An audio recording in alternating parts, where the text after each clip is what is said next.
the middle length limb.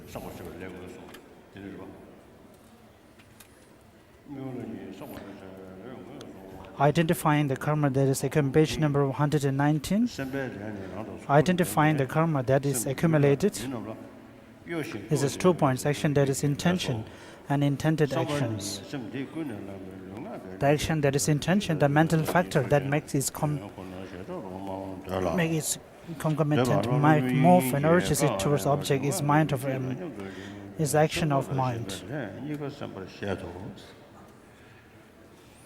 This is 3 points, the action that have actually been intended.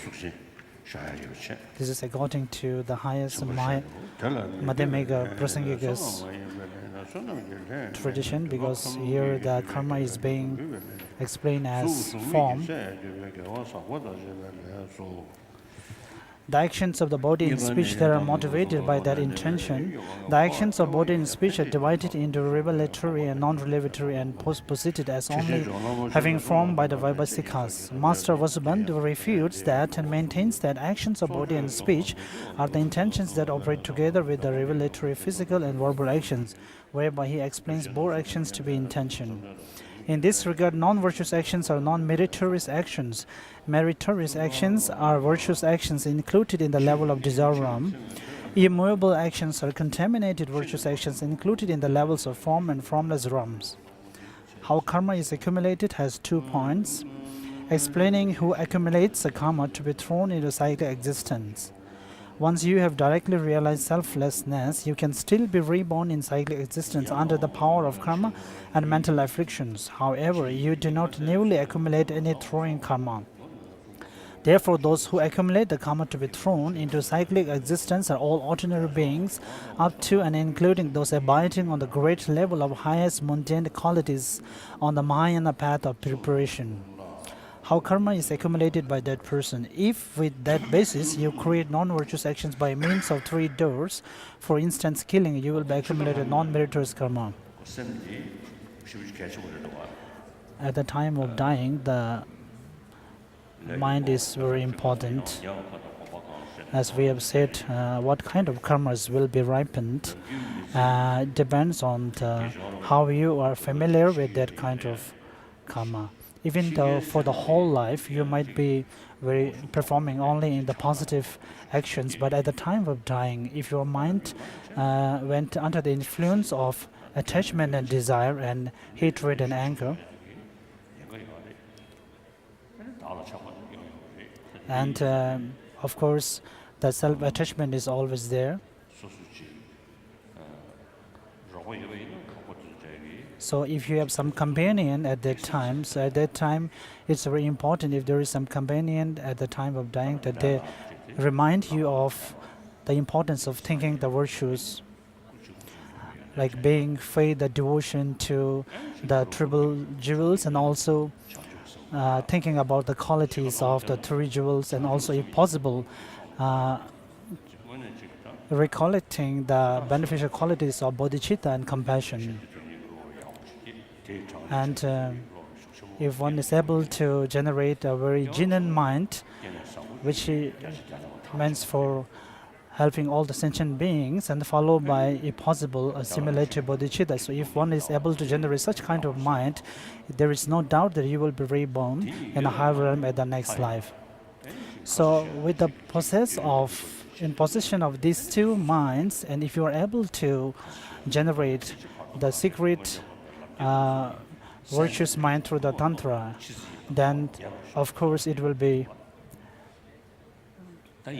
considered very auspicious, as I've explained yesterday. So just being able to meditate or just being able to visualize is not also enough. So unless you have some understanding about the profound emptiness and the reality nature of the things. So therefore it's really very important that at the time of dying, like taking powa or migrating rituals at the time of dying, and even the person who dies, the important is the person who is dying should be able to generate a mind of virtues and the positive.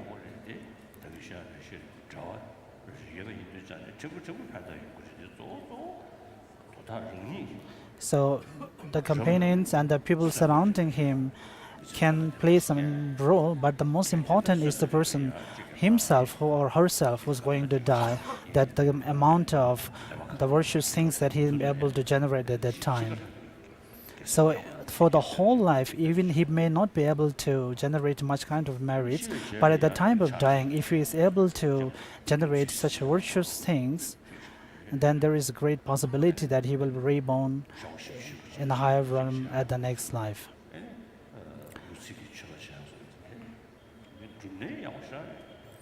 Then even if you are able to do some special rituals at the time of dying, but if the families are something well-to-do family and if they possess in very important rituals, but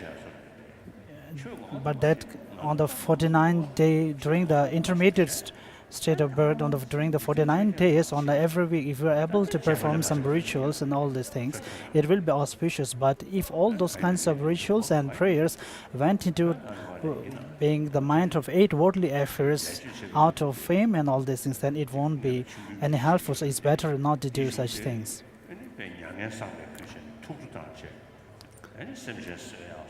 Then at the end of the death, so just there are some customs like in order to, since they all have been mourning for so long, so in order as a meant for clearing the mourn, so as a meant for enjoyment, so then if they do some sacrifices or kill animals and have some feasts, then it's really very wrong. Some party among the relatives, so there is some customs who does such things, so it's very, very wrong. Many Tibetans are said to be, there is a Tibetan customs who normally engages in such kind of practices which are not very good.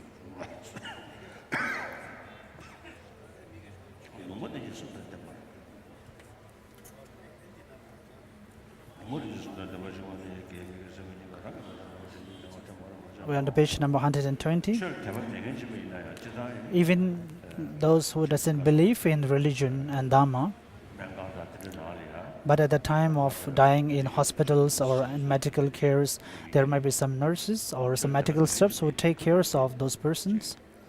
Even at that time, even though they may not have faith in the religion, but at that time, there might not be anything like virtues to remind them, since they do not believe in such things.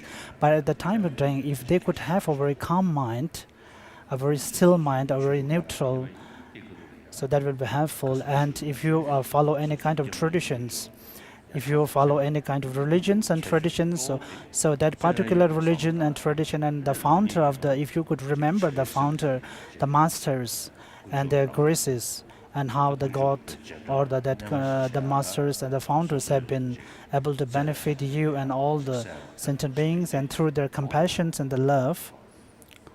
So if one is able to remember or recollect those things at the time of dying, it will be also beneficial.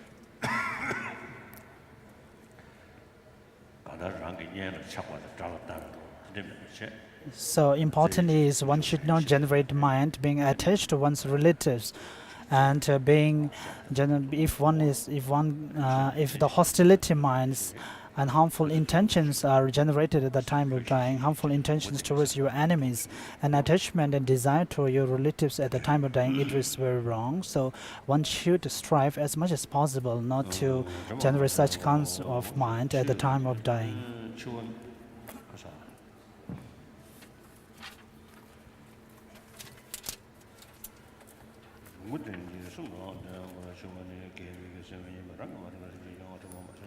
The page number 120. How you die, transmigrate, and take rebirth. This is 5 points. The conditions for death, it is 3 points. Death following the exhaustion of one's lifespan. To die due to the exhaustion of one's lifespan is to die when the time has come, when one's entire lifespan projected by previous karma is exhausted. Death following the exhaustion of one's merit. To die following the exhaustion of one's merit is the same as dying from a lack of basic requirements. To die due to dangers not being avoided is the same as the 9 causes and conditions for death, such as due to overeating, set forth in the sutras. The minds of death has 3 points. Both virtuous minds such as faith and non-virtuous minds such as attachment arise in the mind in dependence on one's own actions or being made to recall them by others as long as gross compositional factors operate. To die with unspecific mind implies that one cannot recall virtuous or non-virtuous minds by oneself, nor was one reminded of them by others. This is 3 points. The appearance to the virtuous mind. For those who have created virtue, it is like going from thick darkness into light. At the time of death, various pleasant dream-like forms appear to them. They die happily, and even the interruption of life is of very minor severity. The appearance to a non-virtuous mind has 2 points. The actual appearance. For those who have created non-virtue, it is like going from light to thick darkness. At the time of death, various dream-like repulsive forms appear to them. Intense feelings of pain arise, and the interruption of life is also very severe. In all but places except for the divine realms and hells, there is an interruption of life. In those who have an unspecific mind, the happiness and suffering that were explained above do not arise. At the time of death, whichever mind, virtuous or non-virtuous, is most familiar becomes manifest, whereas other minds do not subsequently operate. If they are equally familiar, that which is recalled first will become manifest, whereas others do not subsequently operate. At the time when the mind moves to its subtle part, virtuous and non-virtuous minds come to a stop and become unspecified minds. At the time of death, as long as the state of unclear discrimination has not been reached, the attachment to a self that we have not been familiar with befalls all three. After that, under the influence of attachment to a self with the thought, I am becoming non-existent, delight in a body arises. It is the cause for the intermediate state to come about. With attachment to a self also arises in stream enterers and one's retainers. They investigate it with wisdom and abandon it rather than acquiescing in it, just like, for instance, a strong person beating someone weak. In non-retainers, that attachment to a self does not arise. Page number 122. How the intermediate state is accomplished after death. This is 9 points. From where the Bardo is accomplished. From the place the consciousness transfer from, as explained above, death and the intermediate state are accomplished without a break, just like the swing on the armature of a scale. The intermediate state being also its complete sense power such as eyes, and has the aspect of the body of whatever migrating being it will be born as. As long as it does not take rebirth, its eye is unobstructive like the divine eye, and its body is also unobstructive as though possessed of magical powers. It is seen by intermediate state beings of similar type and by the flawless divine eye, arisen from meditation. Why it is set forth in the treasury of manifest knowledge that once the intermediate state of any migrating being has been accomplished, there is no diverting it into some other rebirth. The compendium of manifest knowledge also explains the reversals.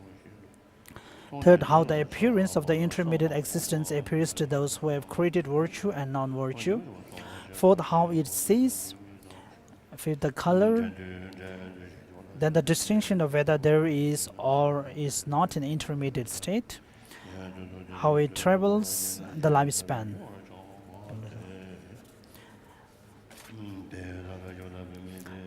Page number 123. How you take rebirth in the birth existence. In many levels, it is taught that when you are born in a womb, a mistaken perception arises with regard to the semen and blood of your father and mother. In that moment, like an illusion, you see your parents having intercourse even though they are not, and you develop attachment to them. However, the auto commentary on the treasury of manifest knowledge explains that you see your parents actually having intercourse. Furthermore, if you are born as a female, you want to be rid of the woman, become attached to the man and want to sleep with him. If you are born as a male, you want to get rid of the man, become attached to the woman and want to sleep with her. Once this kind of desire has arisen, the closer you approach, other body parts of that man and woman no longer appear, and you only see the male and female sexual characteristics. Getting angry at that, the intermediate existence being dies, transfers, and is being reborn. Furthermore, when there is situation of intense attachment between father and mother, at the very end thick fluid emerges. After that, 2 drops of semen and blood doubtlessly emerge from the two. Once the two are mixed in the birthplace of the mother, they turn into something like, for instance, boiled milk, which has cooled down and set. At the same time, the intermediate existence terminates. By the power of consciousness that transmigrates the subtle parts of the great elements of the sense powers, which are other than that mixture, and the combination of semen and blood that accords with that mixture arises at other along with the sense powers.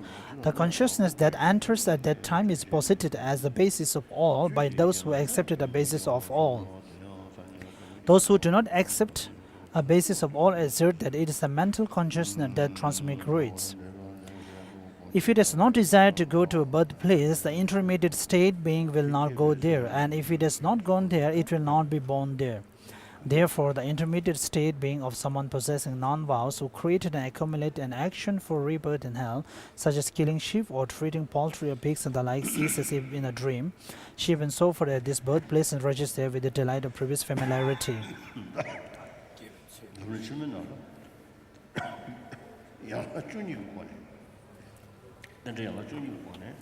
And in the great stages of Bardo enlightenment, the 12 factors of dependent arising.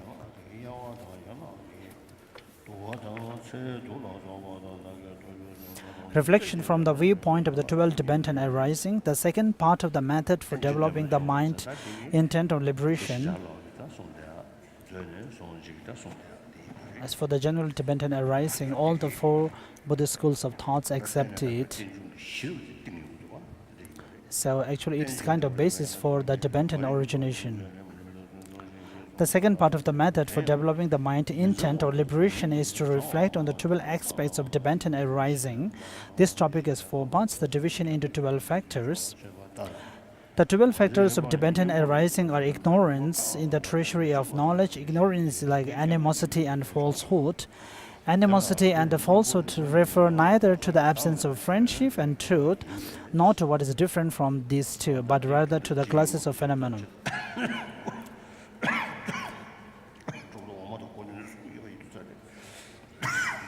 This is in common to all the 4 schools of Buddhism.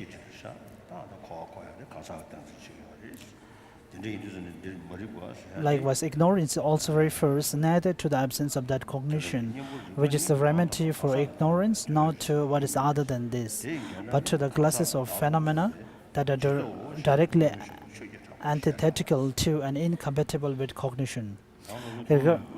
Regarding this, the great scholar Dharmakriti asserts that here the remedy cognition is the cognition of the real, the meaning of the selflessness of the persons. Therefore, its antithesis is a refined view of the perishing aggregates, the conception of a self in persons. Along with this interpretation, which is ignorance as a misapprehension of the meaning of reality, there is a second view held by the scholar Asanga and his brother Vasubandhu, who assert that ignorance is merely confusion about the meaning of reality.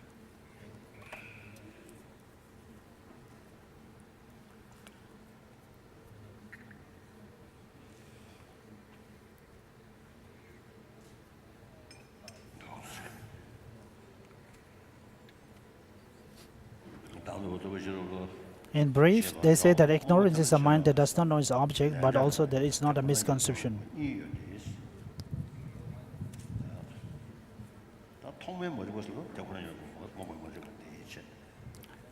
Among the 12 dependent arising, the first ignorance means the ignorance towards the reality nature of all the phenomena.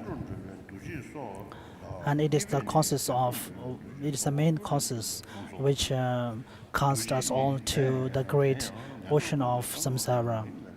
However, Dharmakriti on one hand and Asanga and Vasubandhu on the other are alike in asserting that wisdom that knows selflessness is the principal remedy for ignorance.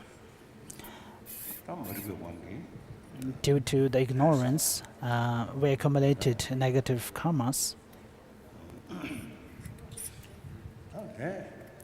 And with the effect of negative karmas, including negative karmas relating to physical and speech, For example, in the referred to the physical and speech non-virtuous actions, when the action is completed, from the time of completing the actual action and from the time of reaping the results, the duration gap is very long. As it is stated in the highest Mahayana school about the disintegration of the karma. Disintegration of the karma is very important. So disintegration itself is being asserted as impermanence, but the lower skills refer to the disintegration of the phenomenon as something permanent. So in that sense, it's very difficult to explain how the karmic results in the ripening and how it causes us to reborn in the samsaric realms. But when a new karma is being planted, the seed of the karma is being planted on the consciousness mind. So again, in the lower schools where they asserts that the karmic seed is being planted on the consciousness at the same time, so when the consciousness is being referred to as the self itself, but then again from the highest Madhyamika schools, the self itself is not something which we can find if we analyze further. So when that kind of self is being asserted as the consciousness, then here we can see a kind of contradictory.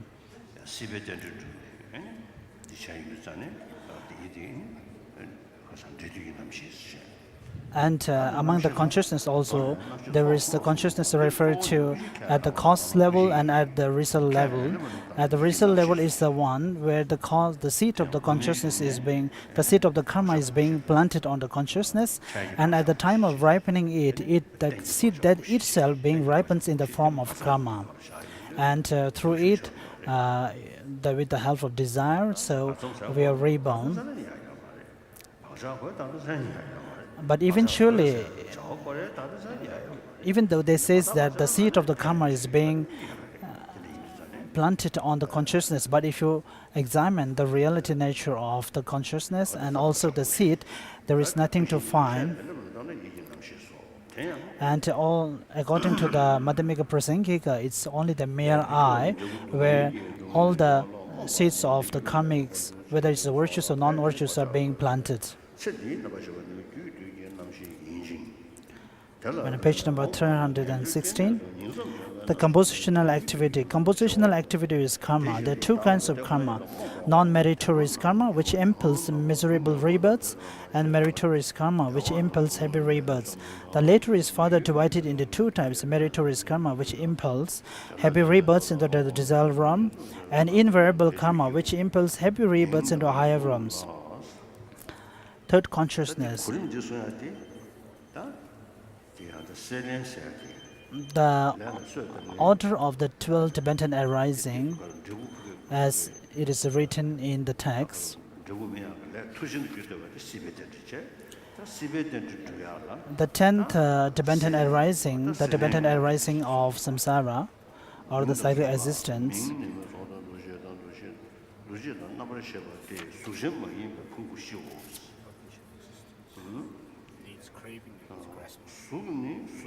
the craving Tibetan arising, and the 9th level there is the grasping Tibetan arising, and then the potential existence. But according to the Tantra, the very subtle mind, difference between the wind and the mind, we have to calculate, or we have to establish it as a form. But anyhow, the form of the mind is something which is always existing there. There might be difference with the subtlety of the mind's existence, but the mind itself is always there.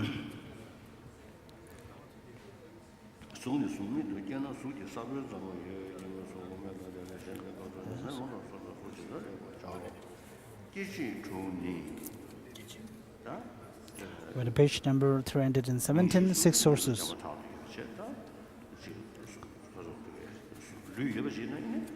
The name and the form dependent arisings are actually already there since your birth, but from there, gradually the 6 sources come into being. If you are born from a womb, 4 sources, the eyes, ears, nose, and the tongue are formed through the further development of name and the oblong mass of fertilizing womb into which consciousness initially enters. The physical and mental sources, however, exist from the time of fertilized ovum, the time of name and form. If you are born spontaneously, there are no such stages, since your sources form simultaneously with your entering rebirth. However, for those born from eggs or for those born from moisture, the explanation is similar to the explanation of those born from a womb. With the exception of the word womb, this is explained in the levels of yoga deeds. So after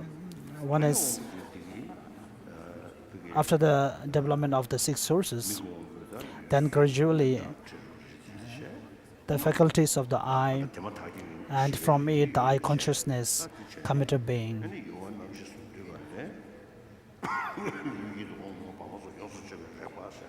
And from it, with the generation of all these sense faculties, so generally the grasping arises from it.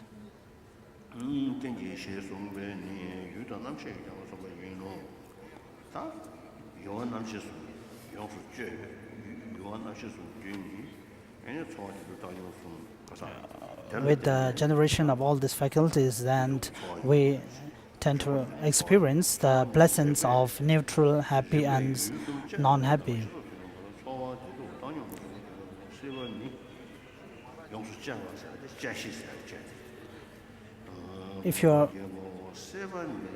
This being the case, once name and form are established, you have an actual body.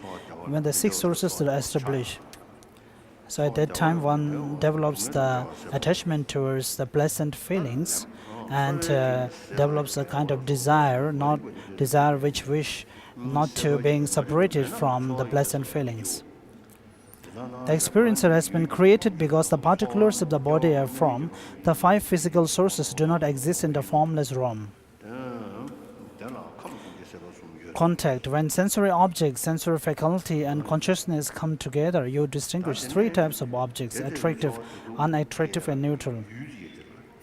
And from here, the objects from which the the feelings of pleasant and unpleasant and the neutral come into arise.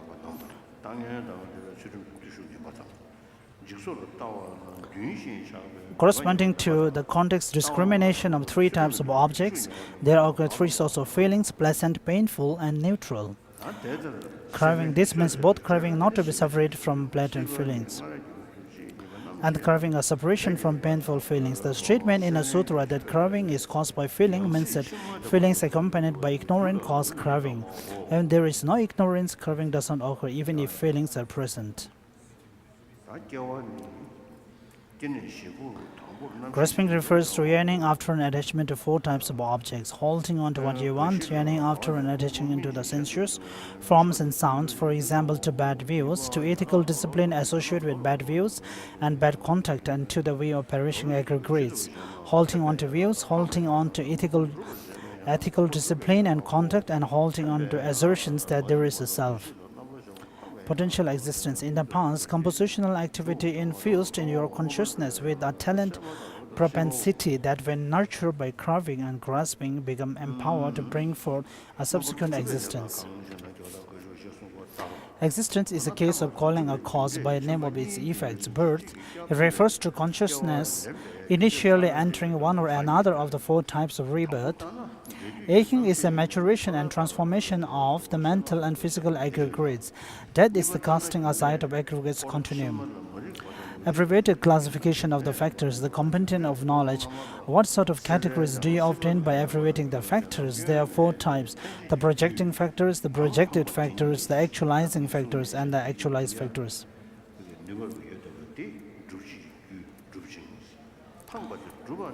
So, after you have accumulated the karma to be reborn in a kind of realms, and with the help of the 10th dependent arising when it is nurtured, then with that karma, with the help of desire, the causes and the conditions for taking rebirth comes into being. Well, then, do the two types of causality, one with respect to projection and other with respect to actualization, demonstrate one instance of causality wherein one person takes rebirth, or do they demonstrate two instances?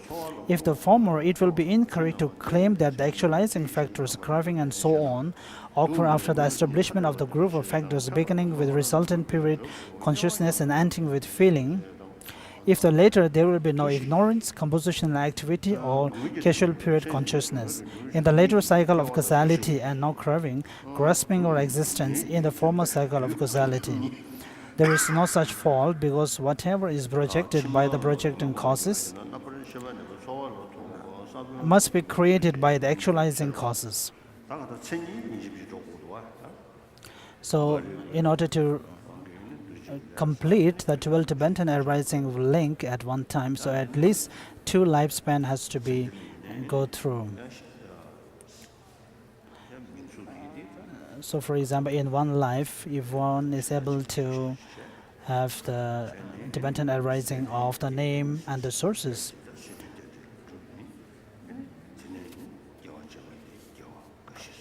and if also if we're able to have the karmic, the nurturing karmics, the 8 and 9 Tibetan arising, so there is a possibility that even at the next life, that same karma will be ripened.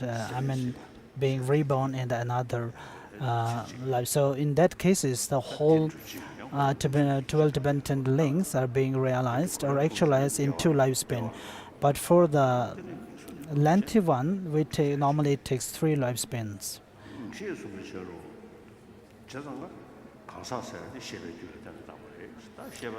So the person itself is being designated or being named based on the consciousness and mind.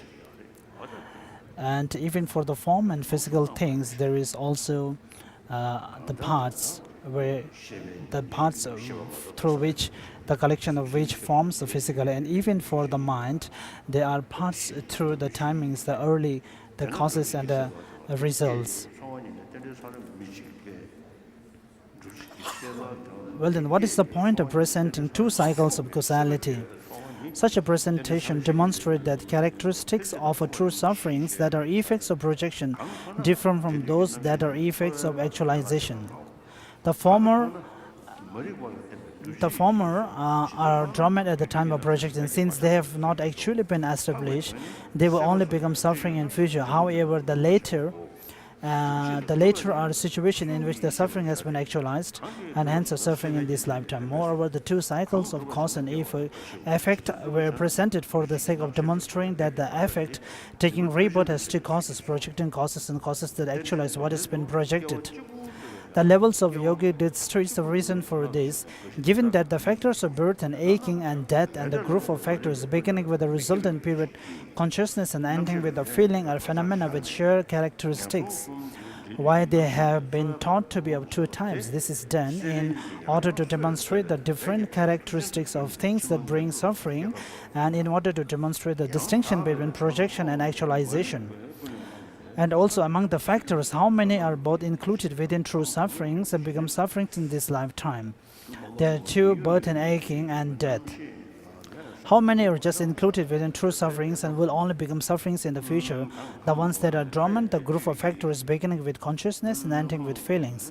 Therefore, the 2 factors of craving, which is an actualizing factors, and feeling which gives rise to this craving are not in the same sequence of Tibetan arising. The feeling that gives rise to craving is an effect of some other sequence of Tibetan arising. Projecting and being projected should be understood by way of 4 considerations. We're in page number 322. The 12 factors, moreover, are subsumed under 3 parts, those of affliction, karma, and sufferings. As the wise Nagarjuna said, the first, the 8, and the 9 are afflictions. The second and 10 are karma, the remaining 7 are sufferings. The Rice Seedling Sutra mentions 4 causes which subsume the 12 factors of dependent arising. It explains that when the seeds of consciousness sown in the field of karma by ignorance are subsequently moistened by water of craving, they give rise to the sprout of name and form in the mother's womb. The number of lifetimes required to complete all 12 factors. While it is possible for countless eons to go by between the projecting and the projected factors, it is also possible for the projected factors to be actualized in the very next lifetime with no intervening lifetime.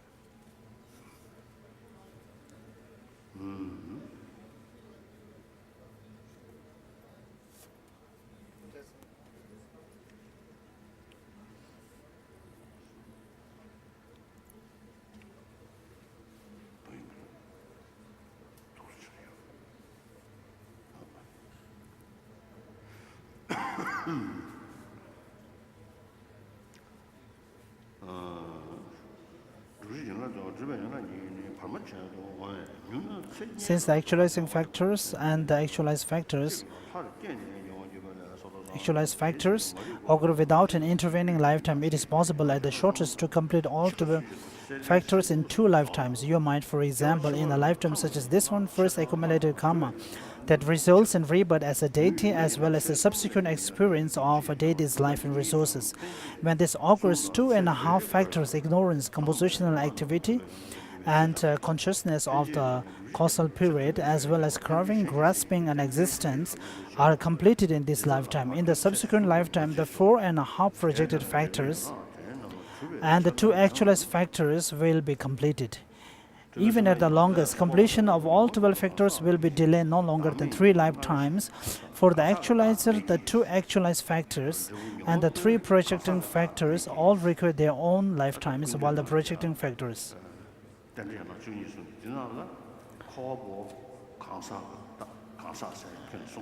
It is stated by the Asanga, where he has stated the 12 dependent arising, and the result of the denification of self is also projected as something which depends on the other, which arises out of dependent arising, and refuting the self as something which is self-sustained or self-sufficient. So the self is also projected as something which depends on the body and the parts. And the self does not exist as something different from the body and the parts.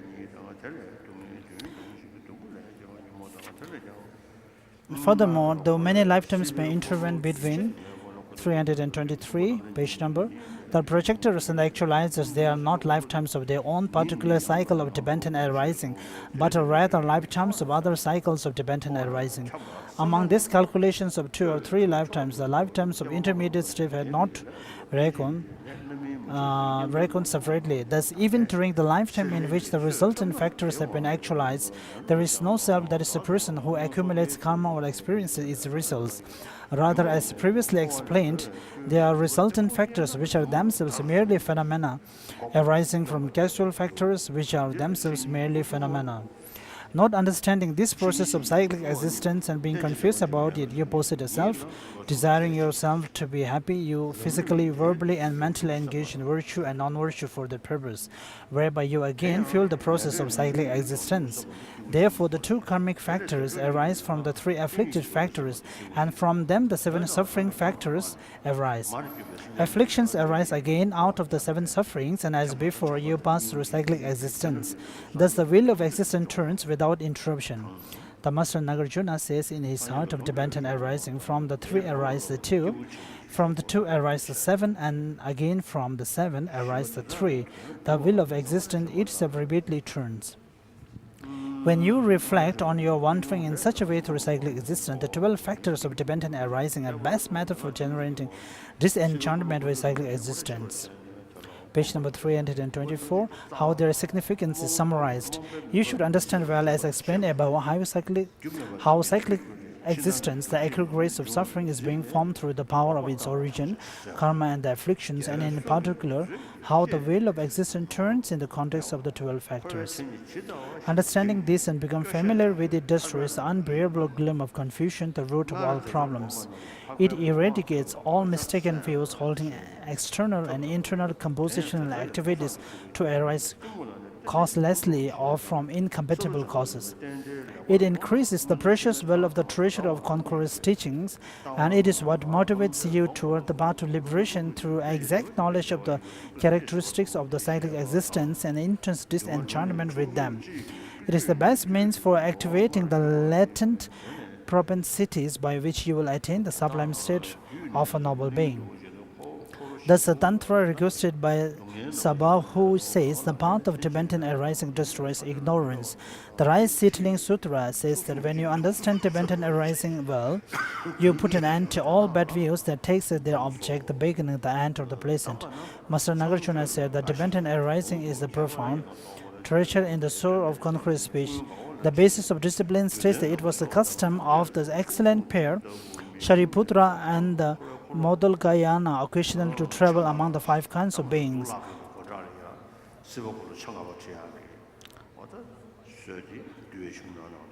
As normally we draw the 12 life cycles wheel outside our temple, so it is even stated in the Vinaya text.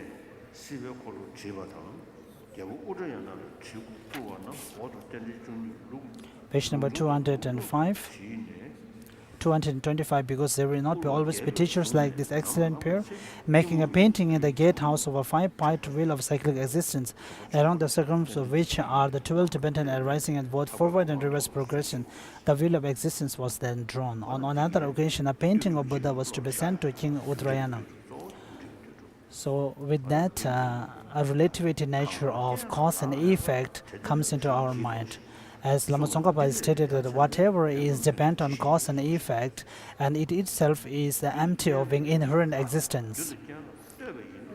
And since it depends on cause and effect, therefore Nagarjuna, if all the phenomena are existing by naturally, and if you perceive in this way, in that case, all the matters and the physical things you will have to see as without causes.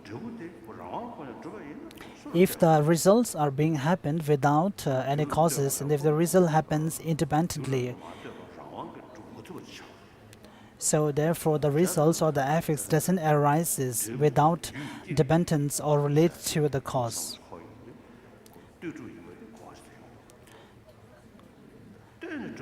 So therefore, when the results are in dependence with the cause, therefore it comes into our mind the relativity nature of the cause and effect. But again, and if you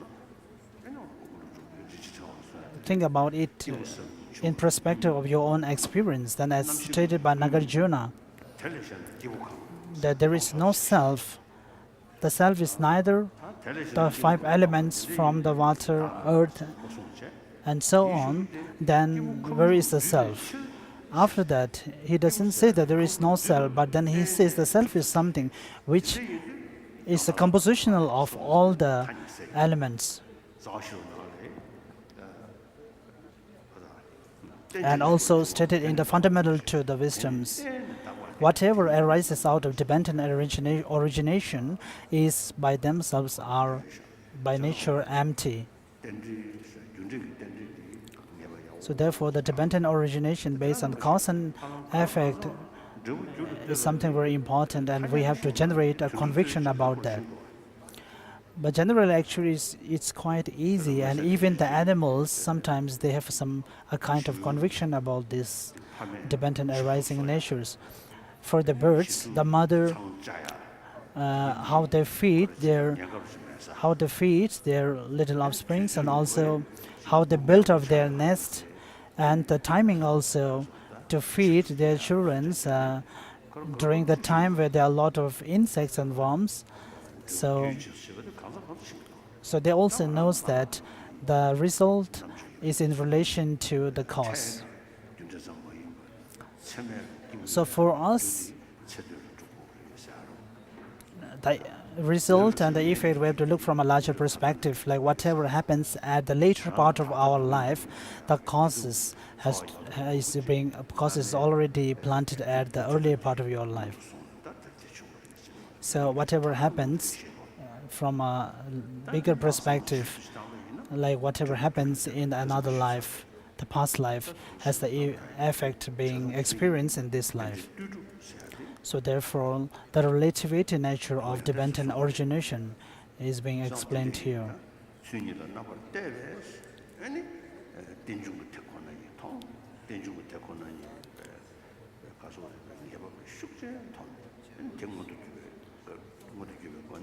So with that, having a deep conviction and understanding about the relativity to the cause and effect and dependent origination, we will gain the higher levels of arahat. On the page number 326, the attitude of a person of medium capacity. The measure of the determination to be free, you must understand in detail the characteristics of cyclic existence, both by way of suffering and its origin and by way of 12 factors of dependent arising.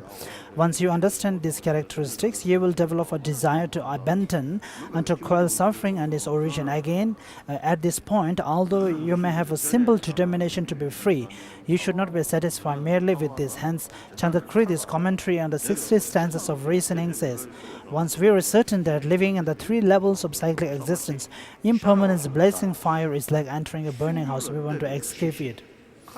As cited previously, just as when a chance arises for prisoners to flee from prison, develop an attitude about cyclic existence like those who feel aversion for the confinement in the blazing houses or a prison and want to escape, then progressively increase this feeling of aversion and desire to escape. Sharava described a superficial determination to be free as being like when you pour poultry into inferior beer. As it is stated that others' sake is being referred to as the liberation to be attained by other. So if one does not generate the mind that wishes to benefit other sentient beings, then how can we lead the other sentient beings to the nirvana?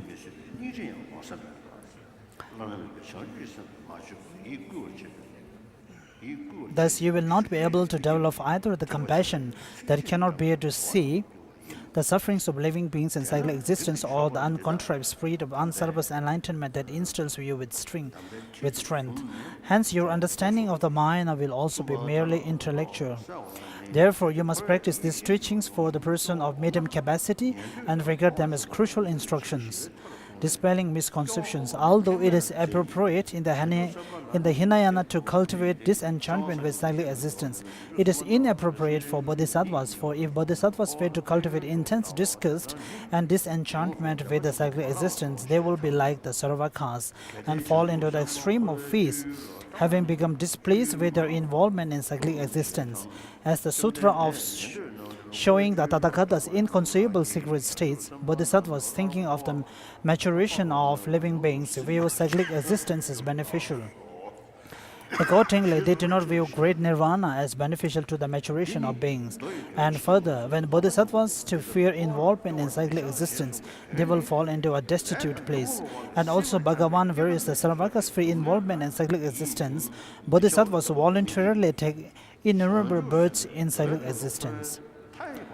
This is a great error that misconstrues the sutra's meaning, for the sutra passage that says, thus the bodhisattvas should not become disenchanted with the cyclic existence, does not teach bodhisattvas not to be disgusted with the sufferings of birth, aching, illness, death, and so on, the result of our wandering through cyclic existence under the influence of our karma and afflictions.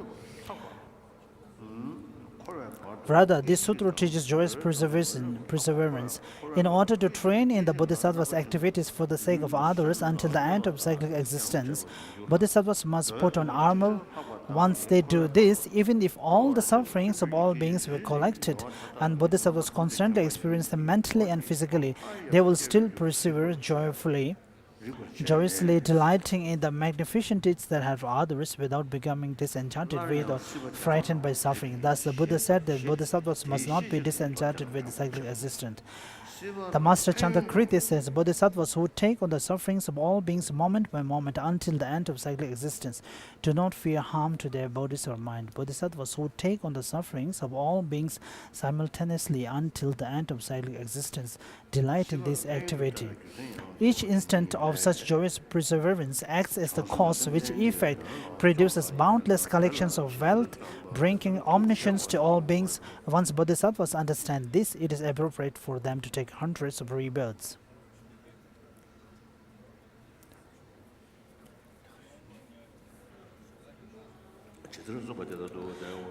In order to emphasize this point, Chandrakriti then cites the aforementioned sutra passage from the Sutra of Showing the Tathagata's Inconceivable Secret. This same sutra states that cyclic existence should be viewed as beneficial because bodhisattvas gain happiness proportionate to the effort they make when they strive for the welfare of living beings. Hence, the Buddha said that not being disenchanted with cyclic existence means not being disenchanted with accomplishing the good of living beings in cyclic existence as well as enjoying this activity.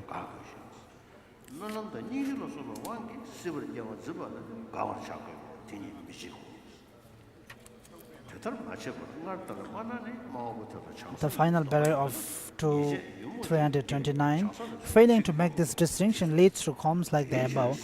The Bodhisattva level says if the proponents of such a position have taken the vows of Bodhisattva, then they have committed a misdeed permitted with afflictions. However, fearing too many words, I will not quote the passage in full. Hence, it is amazing that bodhisattvas see the defects of cyclic existence and are thoroughly disgusted, yet do not give up their vow because they are motivated by great compassion. If those who see the wonders of cyclic existence as like a celestial mansion, without reducing their craving even the slightest,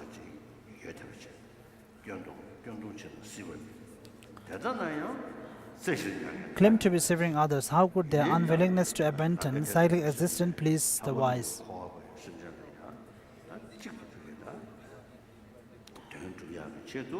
The bodhisattvas, with the wish and intention to benefit the inconceivable numbers of sentient beings,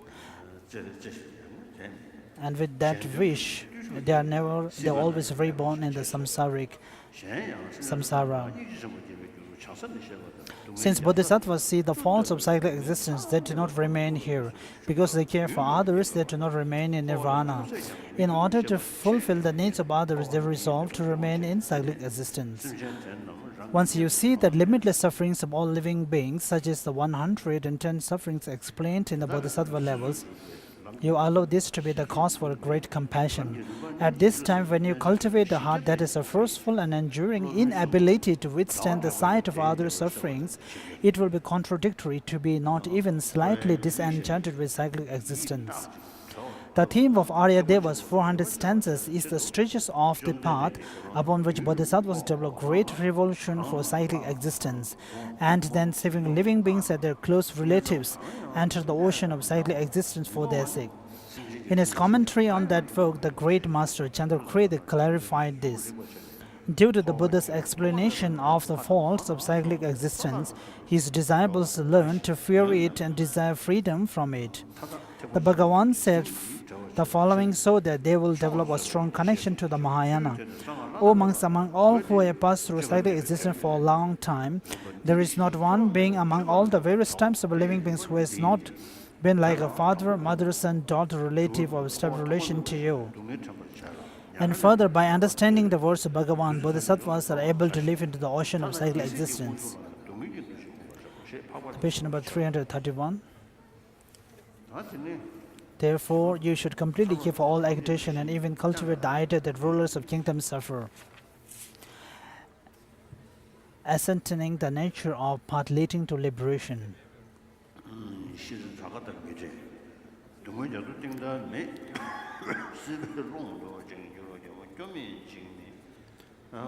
Exhort yourself and meditate on the faults of cyclic existence. As Sri Jagan Mitrananda says, although we have sunk into the midst of cyclic existence, an ocean of suffering with neither bottom nor shore, we are not disenchanted, we have no fear, we are pleased and excited. What is going on in our minds? Although we have entered a fire constantly blazing with problems, poverty, hardship in acquiring food and shelter, effort in giving, and finally loss, as well as separation, illness, and aching, we boast of happiness. This seems insane. And alas, the worldly have eyes yet are blind. Although you see the obvious, you do not think about it at all. Has your mind become hardened? Consequently, as Goyadatta's edifying tale of the seven maidens says, we see the things of the world as wavering images of the moon and water. We see attachment as shadow of fruits and coils of angry snakes. We see these beings to be ablaze with flames of suffering. We therefore go to the ceremonial grounds, O King, delighting in the determination to be free. Thus, when you see that cyclic existence, environments, and being is like a moon and water that is stirred by the wind, impermanent, disintegrating, not resting even for an instant, that sensory objects, like shadows of the bodies of poisonous snakes, hold little value but great danger, and that five types of beings are scorched by blazing fires of three sufferings, and then you give rise to a disposition like that of northern children, a disposition that is completely turned away from attachment to cyclic existence. When this happens, there occurs the determination to be free, a longing that delights in liberation. The expression northern children is to be understood as follows. In the north, roasted barley flour is scarce, and consequently the inhabitants eat small amounts of turnips. Once there is small children there who, being hungry and wishing to eat roasted barley flour, asked their mother for food. Since she had no roasted barley flour, she offered them fresh turnip, which they refused. Then she offered them dry turnips, but they did not want it either, so she then gave them cooked turnip. But they turned this down as well. Finally, she offered them frozen cooked turnip, whereupon they turned away with a great feeling of loss, exclaiming, "Everything is turnips." Likewise, with respect to whatever worldly happiness is seen, heard, or remember, you must, as the Kadamba teacher have said, generate the same feeling, thinking, "This is the world. This is the world. Everything is suffering, and I want nothing to do with it." In this way, by contemplating your previous beginningless wanderings through the cyclic existence, you become disenchanted and revolted, and by contemplating the necessity of continuing to wander here indefinitely, you give rise to fear and anxiety. With a determination that transcends mere words, you must, as Nagarjuna's friend letter says, stop your birth in cyclic existence, the root of all harm. Cyclic existence is like that birth, whether in the lands of deities and humans, hell beings, hungry ghosts, or animals, is not auspicious. Understand that birth is a vessel of much harm.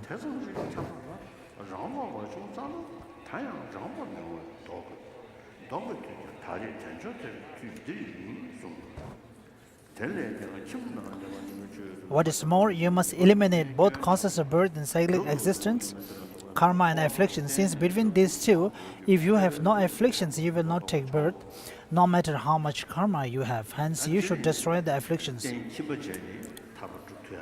In general, even though you are a lame people, but still you have the potential to attain liberation. If one is able to practice as stated by Kyabje Papangar Rinpoche, even if you stay in a home, as a layman, you have the ability to attain liberations. If you are not able to practice, then even if you are a monk, you will still cannot attain the liberation.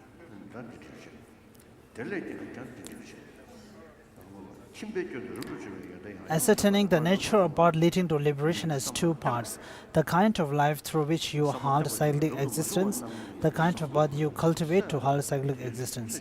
The kind of life through which you hold cyclic existence, the friendly letter, to be reborn with wrong views or without a conqueror's vote, or as an animal, a hungry ghost, a hell being, an uncultured person in a border region, a stupid and mute person, or a deity of long life, is to be afflicted by one of the 8 faults. There are conditions which lack leisure.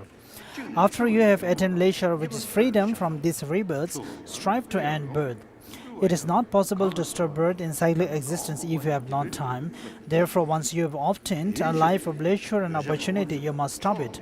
I have already explained this. The great yogi Chanchu Rinchen said, "Now is the time to make ourselves different from domestic animals." Also, Bodhisattva said, the theist, non-Buddhist, and even some Hindu lamas or Hindu practitioners, a few have a lot of luxuries, but most of them are really live a very aesthetic life, very austerity measures, and also very simple life. But sometimes in our Tibetan monasteries, we see a kind of a great luxury with so many material development. Even I have seen some Christian churches where they really stay like a retreat. It was once, perhaps I think it was in France, where I happened to be in one Christian monastery, and they bring me around to see the compounds around the monastery, and I saw a Christian monk, and he was really sitting in a very austerity measures without anything except he has a tape recorder on his time. Then I touched the tape recorder, and the father told me, "Please don't touch it," because he doesn't have anything else. Since he only has one tape recorder, that is something which he really cares about. So he just asked me not to touch that.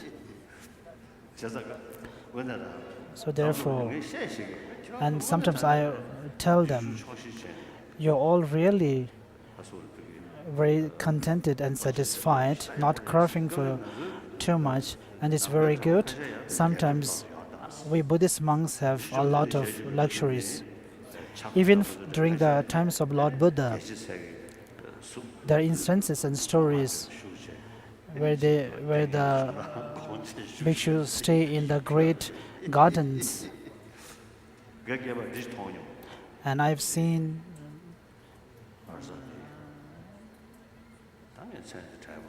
I'm not remembering the name now. The name of the particular professor? Professor Joshi. There was a book written by him. He is no more now. I normally tell this. In India, the reasons for declining the Buddhism in India has three reasons. One reason is that the monks living in monastery have craving for luxuries and wealth, and many monks happen to be very rich and wealthy. And I think it's something like that. It even evident in here, even though they stay in the monastery, but they do all the kinds of things that they have to do with their families, even helping with the family's business and lending and borrowing and all the monies and so on. So therefore, monks even staying in a monastery become very wealthy and rich, so the general public has a very bad impression about these monks. And second thing is due to the tantric, with the tantric and they have not been able to practice it well, and without maintaining the real measures that need to be taken, and with all the kinds of practices which the normal people does not like. And the third thing is the great noble persons and like the kingdoms, they came to the monasteries and come to do serving and offerings, and gradually they lose the interest and the devotion to Buddha Dharma, and because they've been doing more service for the non-Buddhist traditions.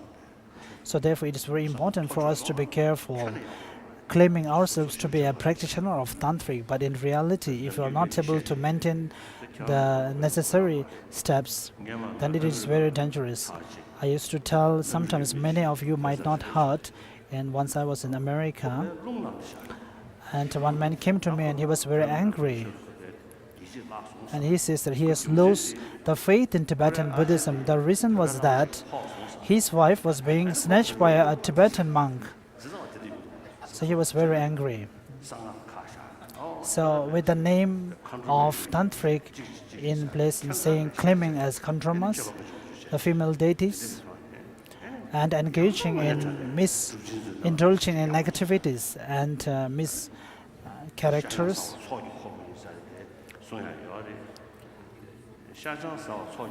And also, we say that drinking of wine and eating meat is sometimes as a means of practice of tantric. But in reality, if you want to really practice this kind of converting the meat into the taste real taste according to tantric, then you should also able to taste the 5 nectaries. And if you are able to taste the 5 nectaries and 5 eatables, including the feces and urines, also in the same way, then of course you can do it. But whatever your activities and your deeds are very normal and very ordinary, but if you take the tantric in your mouth, then it is very bad. So this is something we all have to take care of.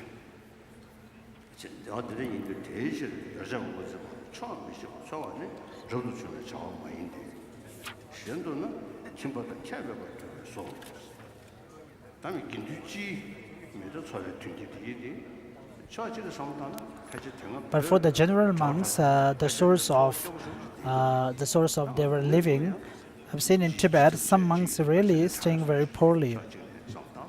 But here we have the mass kitchen where everything is being offered by the monks, and so monks have a better condition and facilities to strive harder in their studies and practices. So you all have to make sure that you doesn't go under the distraction of listening to tape recorders and watching movies. And with as a source of distraction, and if you tend to watch movies, different kinds of movies, then it all becomes a source of developing more afflicted emotions. So you all have to be very careful about this. I think a few years back in Tawang, in Arunachal Pradesh, in Tawang Monastery, I heard that there are many monks who drink wines and alcohols. Then I just jokingly told them,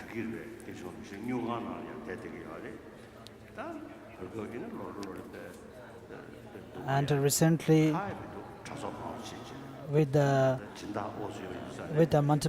increasing number of monks, so we also with many donations receiving through the donors, and they want to build a temple and do a lot of luxurious things. And I'm telling you, since you have a big prayer hall and a lot of luxury things, and I wanted to tell you secretly that in the monks who are staying in such big temples, and if they do not practice or study well, then the temple may be very big, but we feel ashamed. If the monks staying inside the temple really study very hard, because these such kinds of huge temples and the constructions have to be a source of real practice and meditations. So if that doesn't becomes, then if this becomes a source of other things, then it's very bad. We have already went under such severe suffering and hardships in the past, but now when everything is okay, with that, all the kind of luxuries and these constructions and everything, so if it becomes a source of all these things, then we will be really face another problem.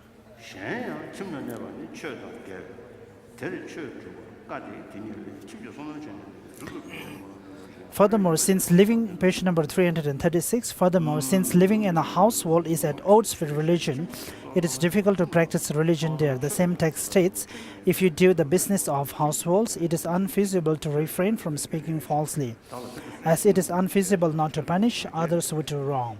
If you practice religion, householder pursuits suffer. If you attend to the household, how can you practice religion? Religious activity is peaceful. A householder's aims are achieved through rootlessness. Therefore, because of the flaw of being at odds with religion, who desiring to have themselves will live in household. Tea blessing.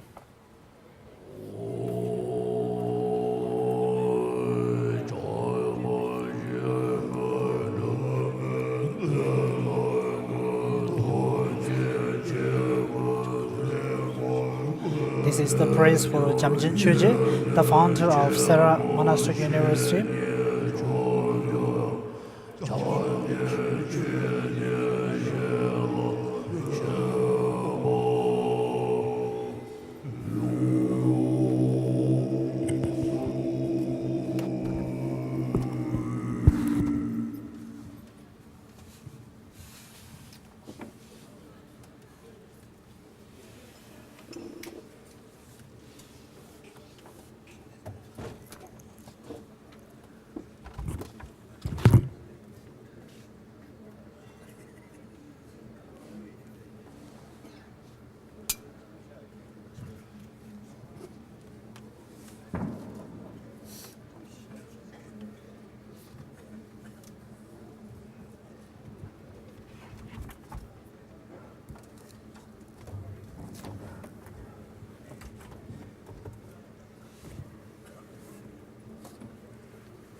We're on page number 337, the first paragraph after the four-line quotation, which says, "A householder is a nest of vipers such as arrogance, pride, and delusion. It destroys tranquility and the place of happiness, and is a place of many unbearable sufferings.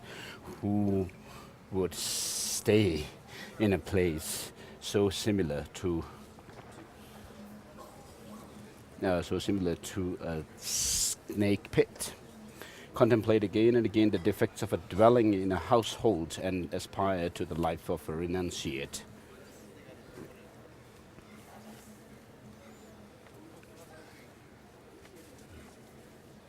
So Jamjin Chöje, who founded this founded Sera Monastery.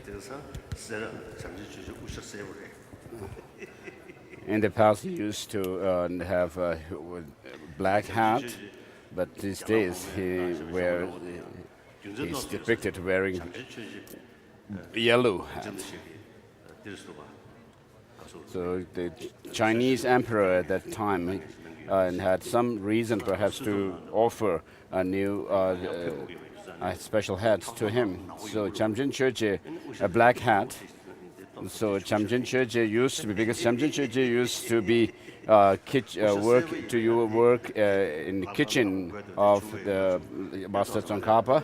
So because of that, he may be touching the pots and things, and therefore his hand may be becoming soiled with coal and dirt, and maybe touching his when he touched his hat, it would of course be soiled with the soot and everything, and therefore it would turn rather black. So Jamyang Chöjin, Jamyang Chöje Trashipal Denpa, who founded Drepung Monastery, and Jamjin Chöje, the founder of Sera, were great masters. They didn't have their own labjang or private estates. They lived as simple monks and as disciples of Je Tsongkhapa, and also at the behest of Je Tsongkhapa, they built these monasteries, Sera and Drepung, and then Lama Tsongkhapa himself founded the garden. And so these great monastic institutions have turned as great academic learning centers over the last many centuries. And then we have other sister monasteries of these great monastic institutions that spread in other parts of Tibet, in the Kham and Amdo regions. So in the past, we tried to Geluk mother monastery, apart from the three seats of learning, Sera, Drepung, and Garden. I said at that time it's very difficult. Jamyang Chöje and Jamjin Chöje had it would be very difficult to find people who have greater amount of virtues, collected greater amount of virtues than these two masters. But then we have to, of course, first put effort in developing these monasteries that already were in existence. I said, and then after they making these monasteries, Sera and Garden, Drebong, as successful monasteries, then maybe we can start another institution as a support to this. Otherwise, Ling Rinpoche, I also told Ling Rinpoche about this. And also, so the founder of Gyude Monastery, Kunga Tundrup, Gyuchen Kunga Tundrup. And so the Tantric people in Gyutu should not be a disgrace to Gyuchen Kunga Tundrup, but think that they are his followers and accordingly practice the Dharma well by cultivating. So these great masters, Gyuchen Kunga Tundrup and so forth, have founded these monasteries, Tantric monasteries, after having cultivated bodhicitta and the understanding of emptiness within themselves and experienced them, and had actually accumulated so much merit, and you are the followers of these, and therefore it's very important for you to be able to differentiate between what is right and wrong and practice what is right correctly. So it says to aspire to the life of renunciate, page 337. In reference to this, the renunciates are content with alms, simple religious robes, and alms bowls. In solitude they remove their afflictions and aspire to become objects of others' veneration, as it says in Guhadatta's edifying tales of the seven maidens. When will we thus come to shave our head, don clothes from the garbage, and seek solitude, gazing ahead only a yoke's length? When will we, blameless, take in our hands earthen alms bells, and from households to households partake of alms? So renunciates are content with meager food and drink, and with clothes heavy with frost from sleeping without a roof over their heads in bedding made of grass. So these are how hermits live in mountains. So they aspire to sleep in their place, on soft grass in front of a tree, nurtured by the high peninsula and joy of the teaching. And Bodhova says, and then there are two verses from Edifying the Tale of Seven Maidens. Bodhova said, the very night after snow fell on the roof of the house, I became happy because something like this.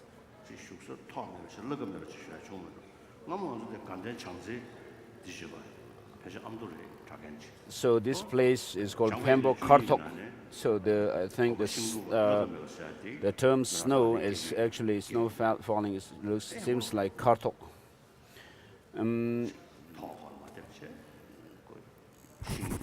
I became happy because something like this occurred in the edifying tale of seven maidens. I want nothing other than to practice in this way. So we had an example of such a person who lived under trees without any roof. So, which is something gratifying. Renunciates aspire to dwell in the meadow or on the bank of a river, reflecting on the similarity between their own bodies and lives, and the rising and disintegration of waves.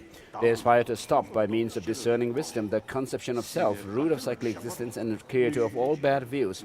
They aspire to overcome their obsession with the pleasures of cyclic existence and reflect on an inanimate world as being like a magician's illusions. As it is said in the edifying tale of the seven maidens, when dwelling on the riverbank or in a meadow,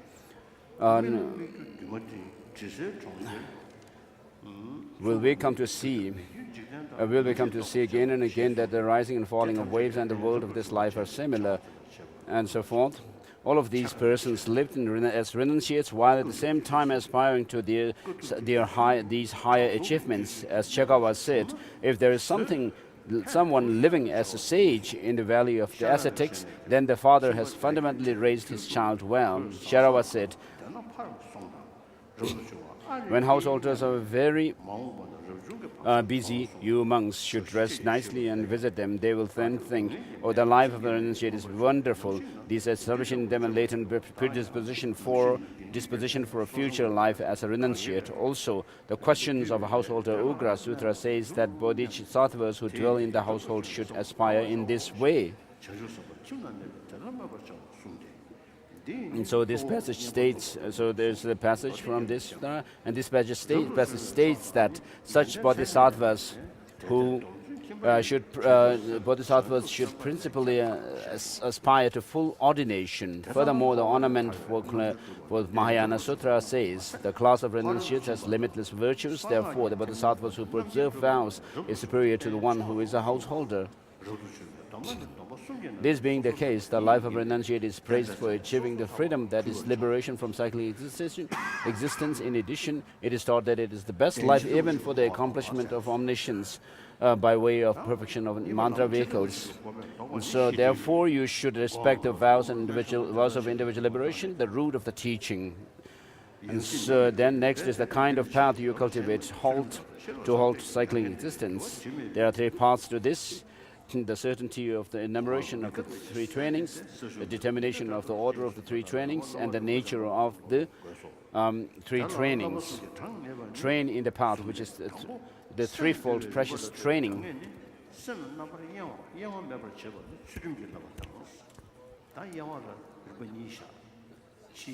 And so the certainty of the enumeration of the trainings explained in three aspects: the stages of disciplining mind, their results, and the objects that they eliminate. So first of all, you should restrain your senses, which is the practice of morality. The three trainings brings to completion all the tasks of yogis and yoginis as follows. The training in ethical discipline makes distracted mind undistracted.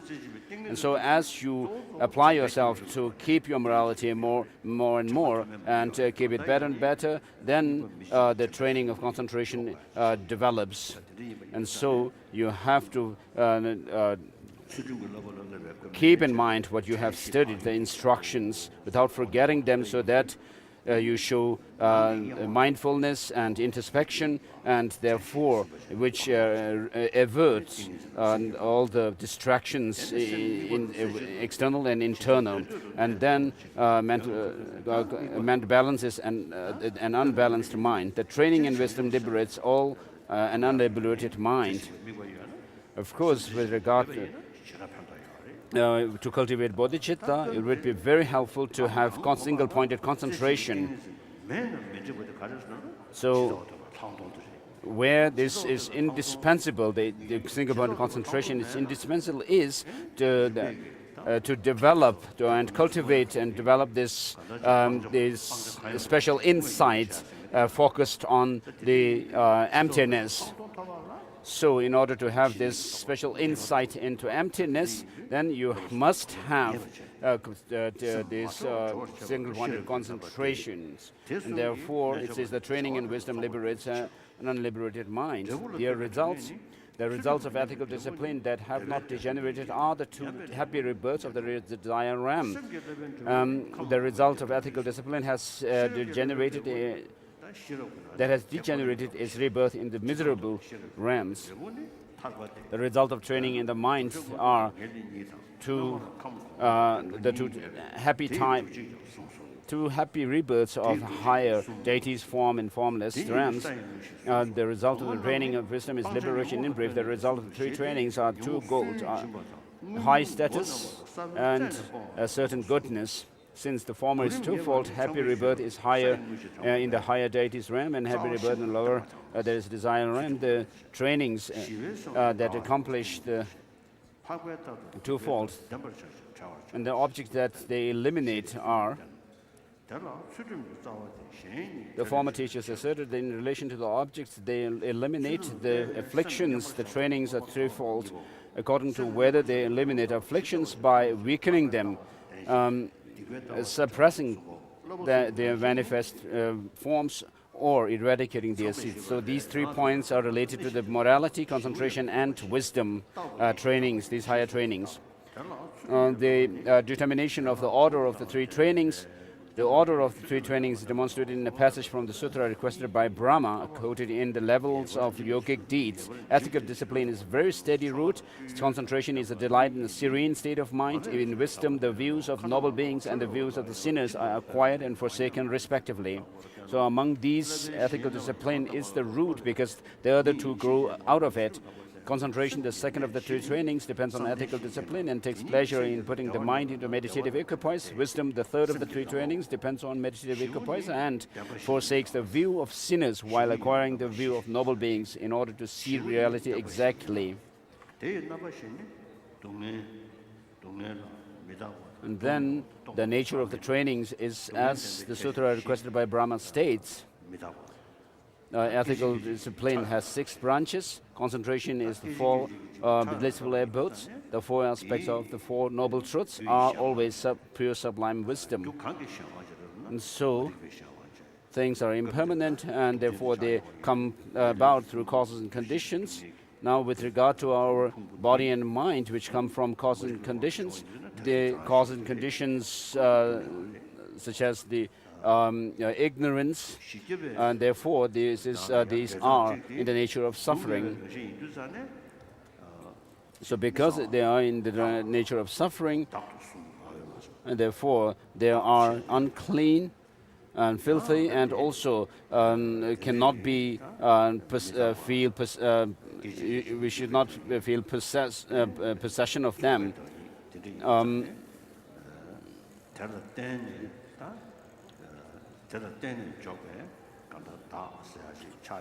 And therefore, because the self is dependent on such aggregates, and therefore it is empty of self-sufficiently substantial self. And all the 4 philosophical schools is maybe as common to all 4 philosophical schools.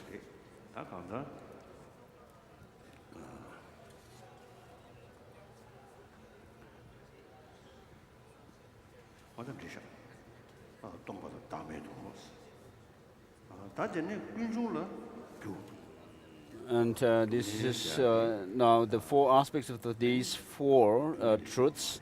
Are 4 aspects of each of the 4 truths are for the truth of suffering, impermanent, suffering, empty, and self. And so his Holiness was making comment on that line. And for the truth of the origin, cause, origin, arising, and condition. And then for the truth of cessation, cessation means if something were absent of negativities right from the called intrinsically, naturally, then we don't have to talk about eliminating them. But here we are talking about some agent, using some agent to overcome these defilements that are within us. So what we actually put an end to is suffering and its cause, the origin of suffering, by developing the antidotes towards the origin, which as it increases, the origin of suffering also diminishes. And then what it brings about as a result is the cessation, true cessation, not temporary cessation that comes arbitrarily, but something which is lasting and ultimate. And therefore you finally reach a point where you are out of all these obstacles to attain cessation, and the path is used to reach that. And for the truth of path, and then Rigpa here, therefore the term correctness is could also be sometimes rational. So here, Lam, or the path, here we are not talking about aspirational aspects of mind, like compassion, but a path which is actually rational.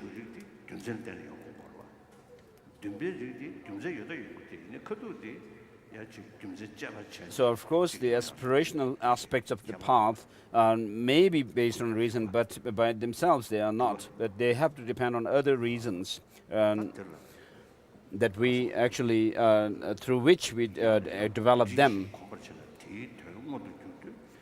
And as you become more and more acquainted with it, then you have an achievement, and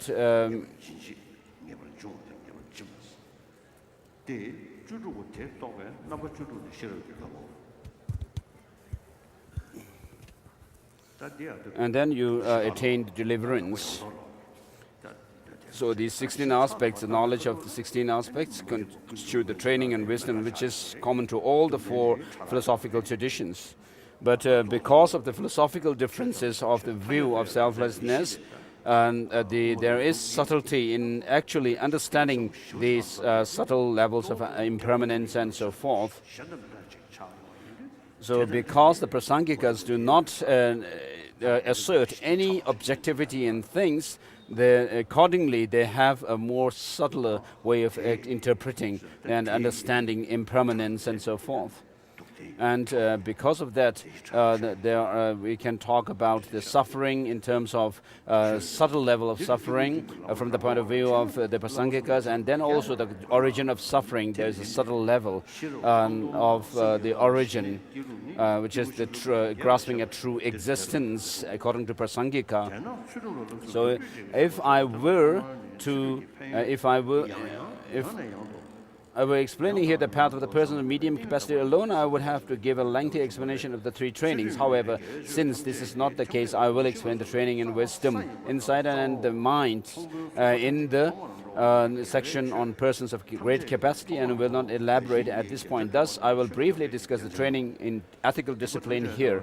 In the beginning, reflect repeatedly on the benefits of ethical discipline and develop enthusiasm for it from the depths of your heart, as the great final Nirvana Sutra says. Ethical discipline is the ladder to all virtues. It is their foundation, just as the earth is the foundation for plants and the like.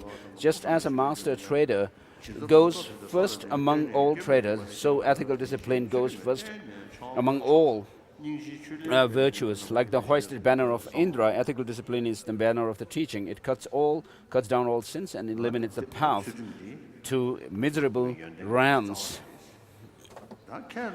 So these show that the ethical discipline is the foundation. Nagarjuna says, ethical discipline, like the ground supporting animate and inanimate worlds, it is said to be foundation of all good qualities. And the Tantra requested by Subahu also says, just as every harvest grows without fault, independent of the earth, so too do the highest virtue depend on ethical discipline and grow by being moistened with the water of compassion.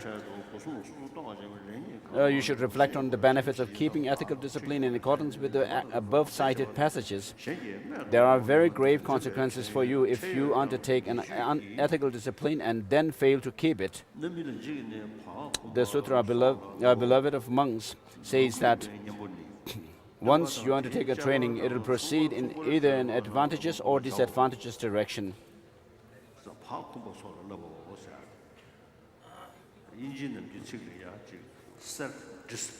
So in English, there is the term self-discipline. So the mere term discipline has some kind of a following, some kind of a order or command from an above authority, a higher authority. But when you use the term self-discipline, it's like when you are actually advised by your doctor not to take certain meals and also act in a certain ways.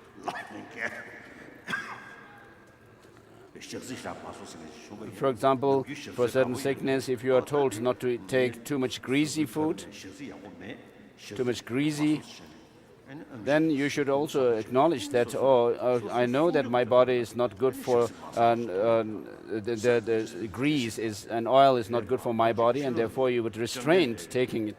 So similarly, here, like following a doctor's advice, the self-discipline has nothing to do with somebody actually forcing you to do something. So with regard to the people who have actually gone from householder's life to someone without household, must actually practice voluntarily to keep your moral ethics, to keep your vows. So it's not about just feeling fear.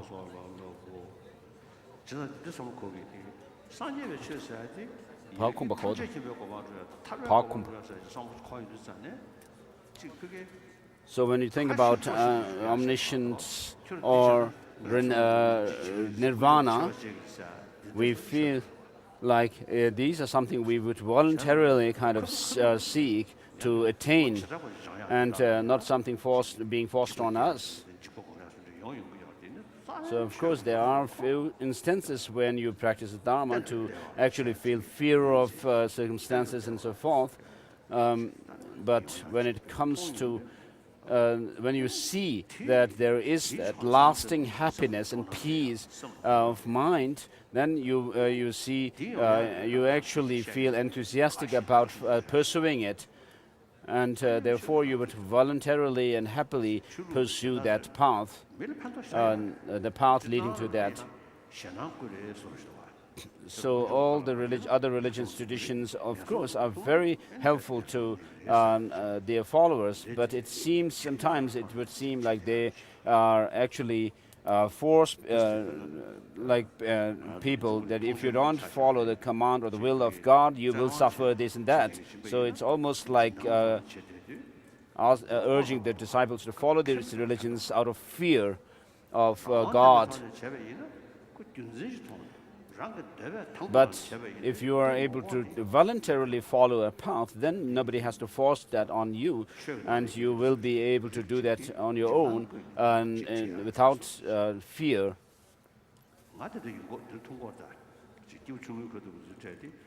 So I also sometimes see that the teachings pertaining to beings of small capacity are without having the understanding of cessation, the true cessation correctly, then these teachings would rather seem to actually bring fear in the practitioners. But when it comes to, when you are able to see the points, having understood the true cessation, then this makes sense to engage in the practices leading to higher rebirth and so forth, makes sense. And that is true also with with those of seeking or pursuing liberation and omniscience. So the Buddha has said, after my passing away, this will be your teacher. And so he instructs the monks to take the Pratimoksha Sutra itself as the representative of the Buddha himself. So the Buddha said that at the time around when he was about to pass away. And so the monks, the community of monks must earnestly read this Vinaya Pratimoksha Sutra.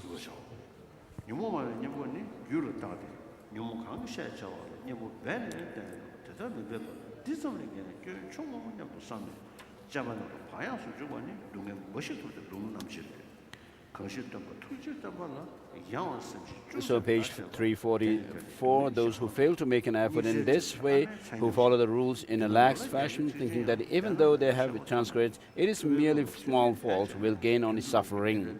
For the exegesis of the discipline says these lines, and therefore strive not to be polluted by faults. And so there are, of course, certain disciplines and vows laid down by the Buddha, which are mere prescriptive ones. But Buddha was not actually forcing this on the monks, because after having gone against certain, after having made some mistake in their dealing with people, lay people, then and receiving criticism from them, then the Buddha had to lay down such vows. And so there is always a reason for laying down these vows.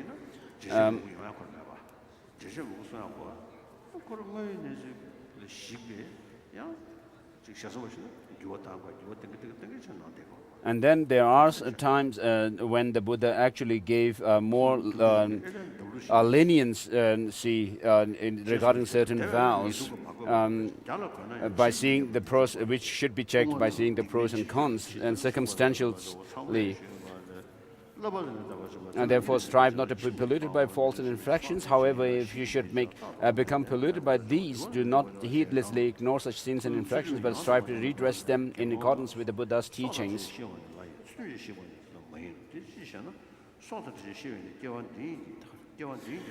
And the sutra requested by Brahma says, rely upon the trainings, undertake them earnestly from the heart, do not give them up later or break them even to save your life. Always maintain them diligently and engage in the discipline. Moreover, the Buddha's, as the Buddha decreed in the sutra on having pure ethical discipline, using reasons, you should keep your ethical discipline even at the risk of your life. You should think, if this need to keep ethical discipline at all costs were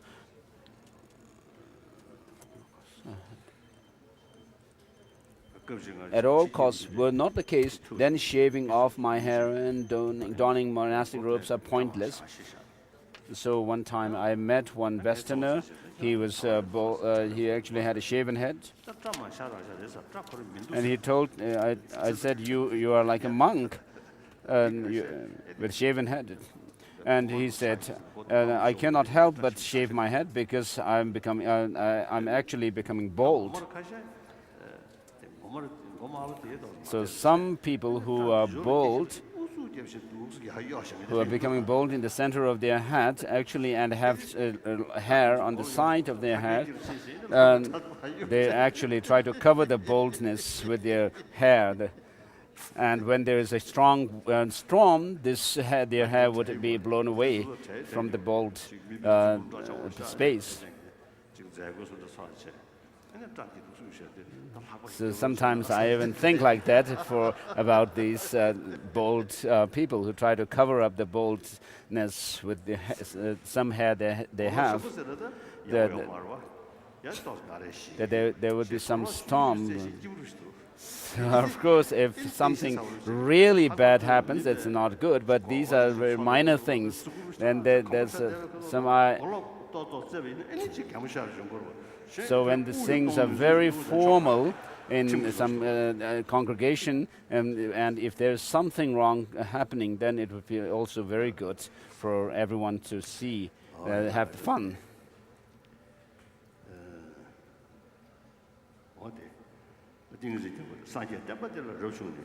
King of Concentration Sutra says, after you have renounced the world and gone forth into the Buddha's teaching, you engage in sinful actions and attach the mounts, oxen, and the chariot, have the idea that wealth and grain are essential. Why did you, who make no effort to train in anything, bother to shave your heads? You who seek to escape from cyclic existence, the composite, and to reach the city of liberation, will not succeed if the feet of your ethical discipline are unsteady. Not only that, you will return again to cyclic existence and be destroyed by suffering. The Buddha spoke of this with an example in the King of Concentration Sutra. When a man was attacked by a gang of robbers, he tried to escape because he wished to live. But when he set out, his feet could not move or run, and so the robbers caught and subdued him. Likewise, a confused person whose ethical discipline is impaired, though wanting to escape from the composite, cannot escape because of the impaired ethical discipline, and is destroyed by illness, old age, and death. Therefore, as the sutra says, I set forth trainings for householders wearing secular clothing. At that time, these monks did not have even these trainings. The Buddha says that in these times, when even monks do not completely maintain the 5 fundamental trainings, he taught to lay practitioners effort in the trainings has an even greater fruit. Therefore, you should strive to maintain the trainings. The same sutra says, for 10 million years, as many as there are sands in the Ganges, I served with a pure mind, food and drink, umbrellas, banners and processions of lamps to 10 quadrillion Buddhas. So much greater is the merit of whoever practices a single training night and day at a time when the sublime teaching is perishing and the Sugata's teaching is coming to an end. So furthermore, you might think that even were you to incur an infraction, you could confess it afterwards. However, in this case, you lack an attitude of restraint that prevents you from committing the action again. So engaging in this infraction is like eating poison and telling yourself that you could always take the antidote later. For the lion's roar of Maitreya Sutra states, Maitreya, in the future, in the final 500-year period of teaching, certain renunciates and householder bodhisattvas will claim that sinful karma is completely extinguished through confessing their faults. They will disclose the infraction, saying, after we have become involved in sin, we will confess it, but they will not restrain themselves from doing it again. I tell you that they possess fatal karma. What do I mean by fatal? For example, it is like people who ingest poison. They create this time of death and then end up in a misguided descent into a miserable realm. And also, Maitreya, what I call poison in the noble teaching of the discipline is transgressing the fundamental trainings as I have prescribed them. Therefore, do not eat such poisons.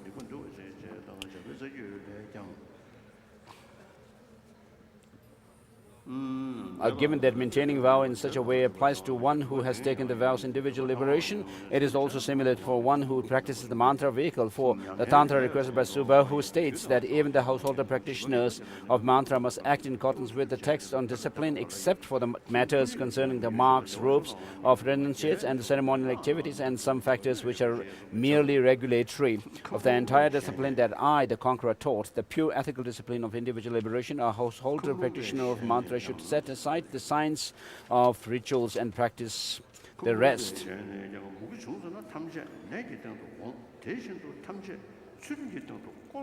And the Kamlungpa said, page 347,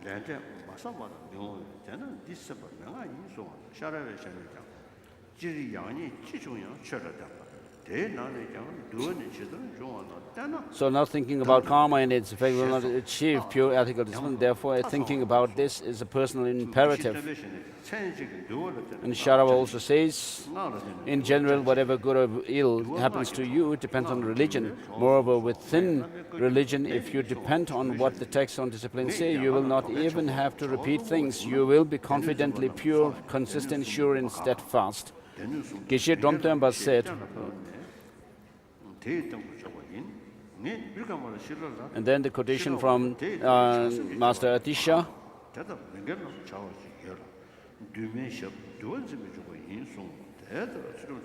Further, with regard to keeping a pure ethical discipline, in this way, Nyuzuba said, right now,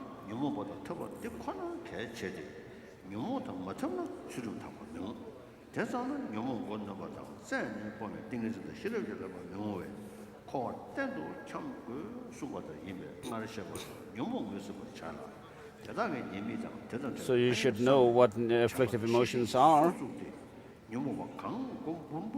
And Nusaba says, therefore, as I explained before, once you have identified the afflictions, reflect on their faults and on the benefits of separating from them, and planted the spice of mindfulness and vigilance, you must repeatedly fend off whatever affliction raises its head. Further, you must see any affliction as an enemy and attack it as soon as it arises in your mind. Otherwise, if you acquiesce when it first appears and then nurture it with improper thoughts, you will have no way to defeat it, and it will conquer you in the end. Even if you fail to arrest the afflictions through such efforts, you must not allow them to linger, but must immediately disperse them, as though they were drawings in water. Do not let them be like drawings in stone. But with regard to religious matters, you should do the opposite. As Nagarjuna's friendly letter says, know that the mind can be like a drawing made in water, in earth, or in stone. When afflictions arise, it is best to have the first. But when aspiring to religion, the last is best. This is said in engaging the Bodhisattva deeds as well. We should be obsessed with these. We should be obsessed with these afflictions, resenting them. We do battle,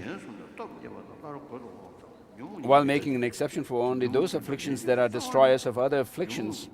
Better that I be burnt and killed, or that my head be cut off, than that I should ever bow before my enemies, the afflictions.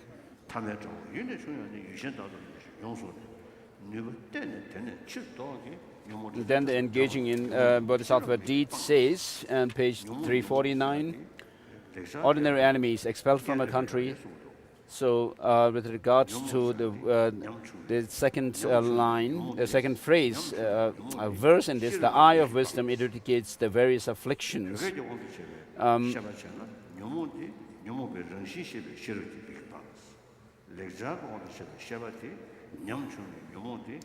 Once cleared from the mind, what can they, where can they go?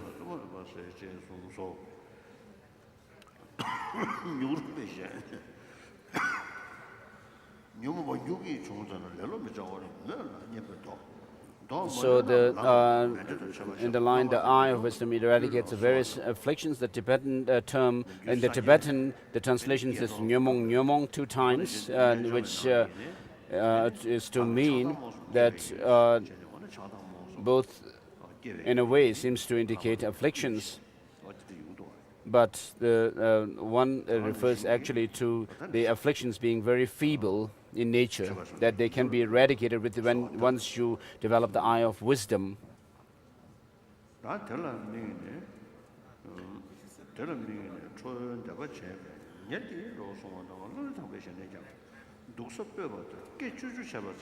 Geshe Langri Thangpa said, even changing the place where you sit or merely turning your head will make the afflictions disappear. It is said that he struggled with his afflictions.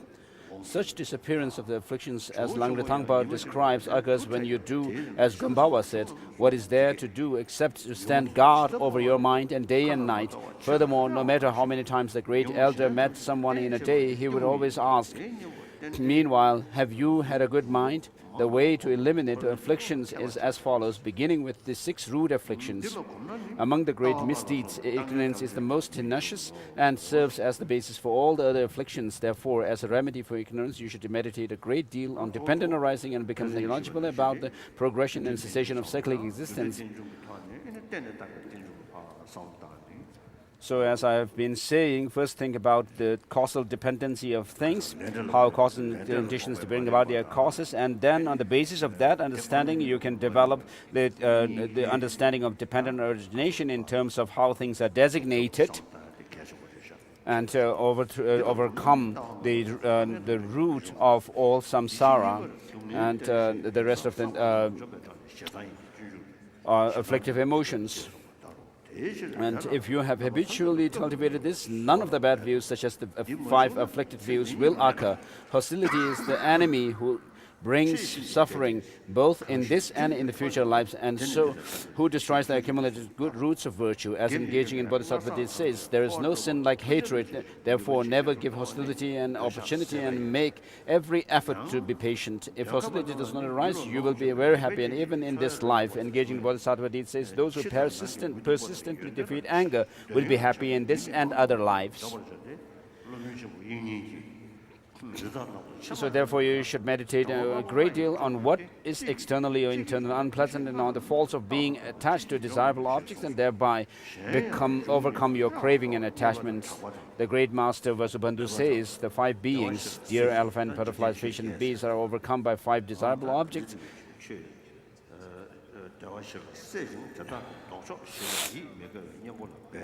So strive to remedy this and stop these 8 worldly concerns by meditating on the faults of cyclic existence in general and by cultivating mindfulness of death in particular. Eliminate pride, as it is the chief obstacle to development of the path in this lifetime and causes future rebirth as a servant and so on. The way to do this is as stated in the friendly letter. If you reflect again and again, just as I have not transcended illness, aging, death, and the loss of pleasant, so my karma and its results are my own doings. You will overcome arrogance because you will be applying its remedy. So, as said in the 8 verses of turning the mind, wherever you accompany someone anywhere, I will look upon myself as the lowest. So if you can think well along these lines, of course, there's all reason, but animals cannot actually see such things. As Lama Tsongkhapa said, that he is not surprised with those who do not accept dependent origination for rejecting emptiness, but those who actually accept dependent origination and reject emptiness actually surprises him. So we who actually seek liberation, but if we, it would be really a disgrace if we were to give ourselves in to the afflictive emotions.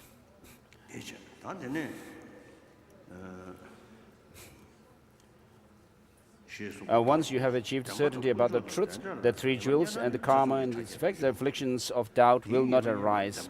So in order to have certainty in these, you should at least study texts like this, great treatise on the stages of the path to enlightenment.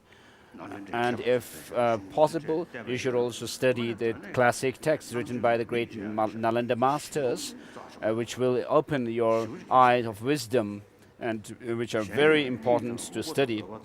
The secondary afflictions, those called sleep, lethargy, excitement, laziness, carelessness, shamelessness, lack of embarrassment, forgetfulness, and lack of vigilance, are quick to occur and hinder your cultivation in the various virtuous group of phenomena. You should undertake their faults and get used to reducing their strength through an immediate application of their remedies. With respect to their faults, the friendly letter says, excitement and regret, malice, lethargy, and sleep, longing for the desirable, and doubt, understand that these 5 obscurations are robbers who steal the riches of virtue.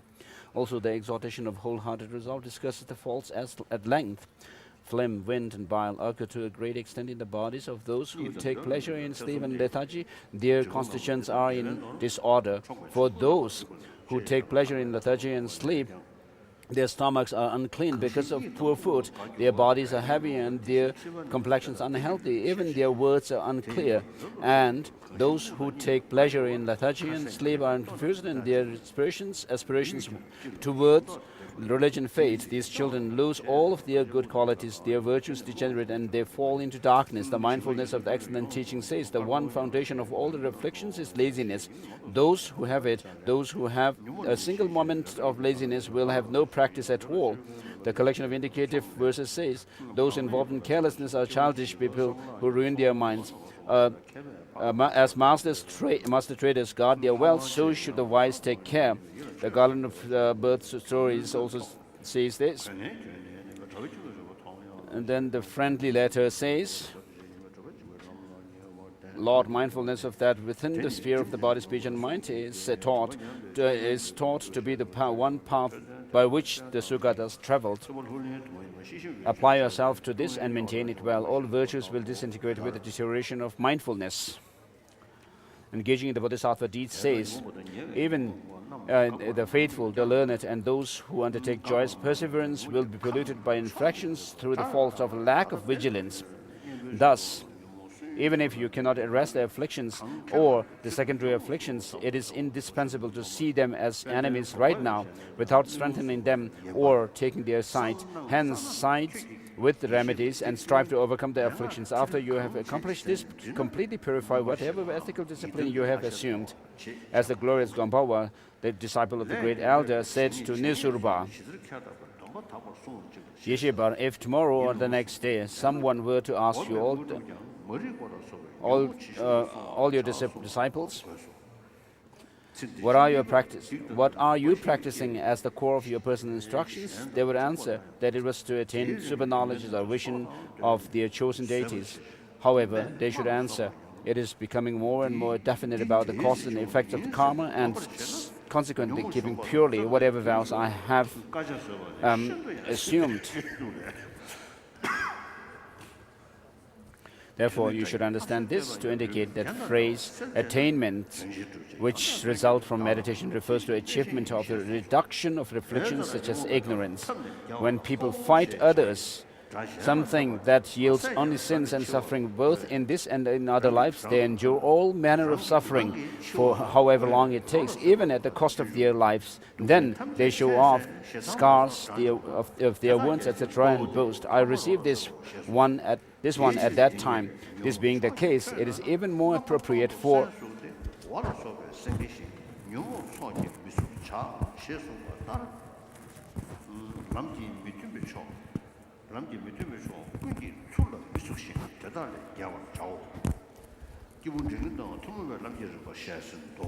So this concludes the explanation of the stages of the path shared with the persons of medium capacity.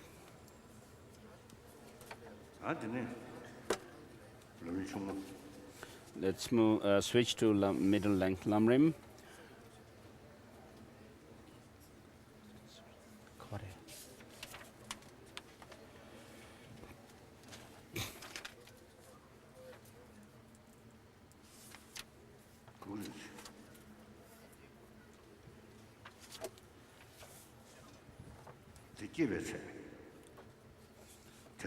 The measure of the attitude having been developed. So this has two parts, indicating the measure of the attitude having risen purely.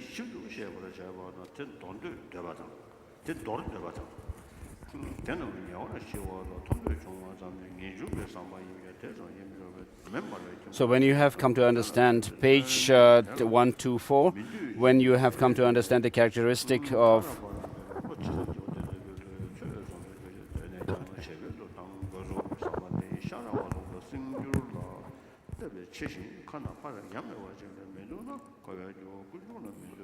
characteristics of psychedelics in detail from the one point of view of the two sufferings and the origins, such as desire to abandon them, and the desire that arises to attain their complete pacification is indeed the thought to definitely emerge. However, that alone is not sufficient. Therefore, you should generate that mind to the same extent as the mind of someone who does not want to be stuck in a house ablaze with fire, or stay locked up in prison, and to the same extent that it desires liberation for them, then it will still be necessary to increase it. If this thought, as taught by Sharava, is no more than mediocre, like flour thrown into sour milk, also the view that does not want the causes of cyclic existence, the origins, will not become more than that. Accordingly, one striving for liberation, the cessation, that is the ceasing of sufferings and origins, will be the same. Because of that, the desire to accomplish the path of liberation will be mere words, and also there will be no basis for the compassion that cannot bear the suffering of other sentient beings who wander in cyclic existence, since the uncontrite mind of unsurpassed enlightenment that has the power to arouse the mind will not arise. You become a Mahayanist only in your understanding that follows words. For that reason, you should cultivate that thought again and again, eliminating conceptions about it. You may think, if you cultivate extreme revulsion and disenchantment with cyclic existence, you will fall into the extreme of peace, like the hearers, because of your dislike for re-entering cyclic existence. Therefore, it is becoming for Hinayanists to cultivate in disenchantment, but it is inappropriate for bodhisattvas. That is how it is explained in the Sutra of the showing that the Tathagata's inconceivable secret. This has for elimination of conceptions. As to 4 parts, the meaning of statements in scriptures that bodhisattvas are not terrified by cyclic existence, how it is necessary to enjoy being reborn in cyclic existence due to compassion, but to be terrified of rebirth in cyclic existence due to karma and the afflictions, and for those with vows to engage who express themselves in this manner without differentiating between rebirths due to karma and mental afflictions and rebirths due to aspiration, prayers and so forth, infractions occur, and then cherishing the way to conduct without falling into the extreme of peace despite great revulsion for cyclic existence.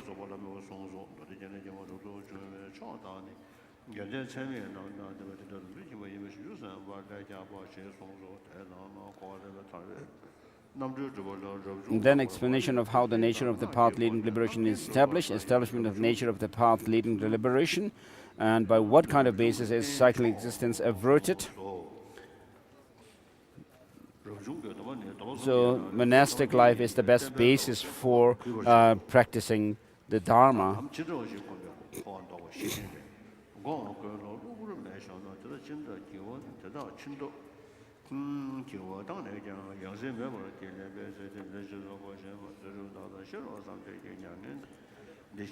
And then cultivating what kind of path is cyclic existence averted. By cultivating what kind of path is cyclic existence averted, this has 3 points: identification of the path, the transition, indication that the other trainings will be explained further on, and in particular how to train in the ethics. And the friendly letters is these lines. Even if your hat and clothes caught fire, give up preventing it. Simply make an effort to destroy the occurrence of future rebirths. There is nothing else that would be better. Through pure discipline, wisdom and concentration, attain in the immaculate state of peace and taming. Nirvana, that's ageless, deathless and limitless, free of earth, fire, water, fire, wind, sun and moon. You need to practice the 3 types of precious trainings of the path as set forth in this statement. Indication that other trainings will be explained further on. If I were commenting on the path, intermediate state beings for my own enjoyment, an extensive commentary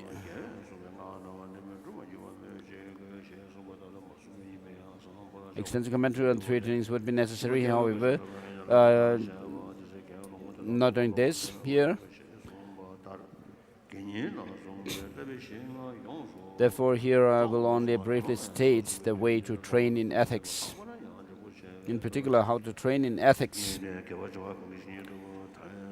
The benefits of guarding ethics has 4 parts. The benefits of guarding ethics, the shortcoming of not guarding ethics, how the benefits of generating ethics are great these days, and the manner of training in ethics. In this regard, you should initially consider the benefits of ethics again and again and increase your heartfelt enthusiasm for it.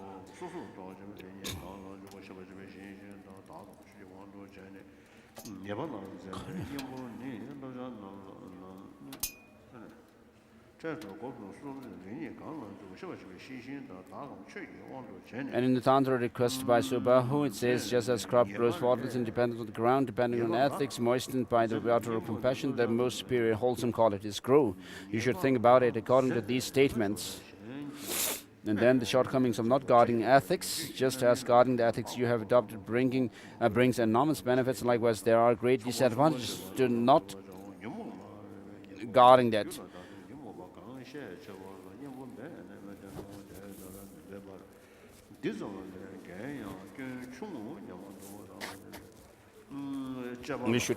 You should consider the shortcomings of not guarding it again and again as taught in the scriptures.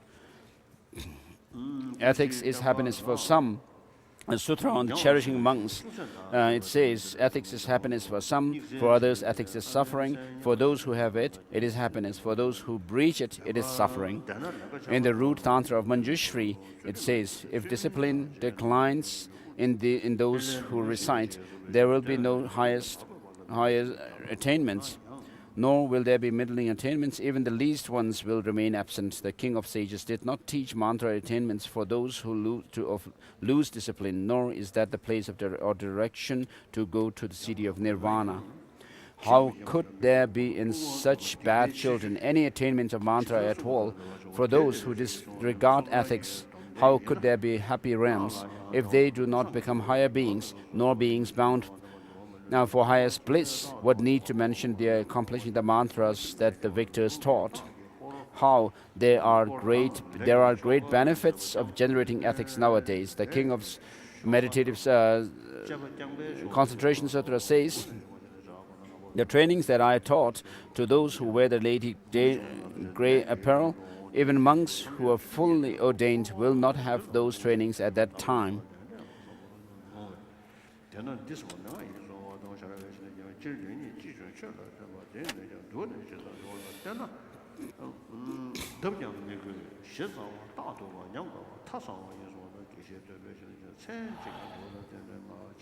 And then the instructions on the 4 antidotes for abandoning downfalls. Among the 4 causes of occurrence of downfalls, the antidote to not knowing is to study the trainings and know them. The antidote to non-consciousness is a mindfulness that does not forget the observed objects and aspect of what to adopt and what to abandon. The introspection that individually investigates the 3 doors at every moment and brings to mind the the good and or faulty actions you engage in. The shame that shuns faults from the perspective of oneself of the Dharma. The embarrassment that shuns faults thinking that others will criticize you. And the intimidation that fears the fully ripened effects of faulty conducts. You should train in these and others. And as an antidote to the lack of respect, you should be respectful toward teacher, his formulated rules, and those who perfectly observe them. And so, with this, that concludes the explanation of the training in the mind, training the mind in the stages of path common to the intermediate beings.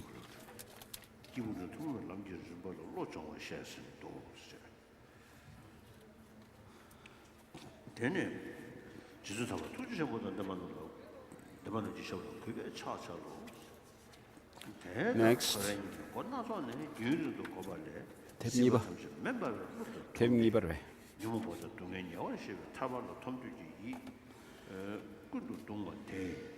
So the stages of the path for persons of great capacity. Respectfully I bow down at the feet of those excellent and revered persons who have great compassion.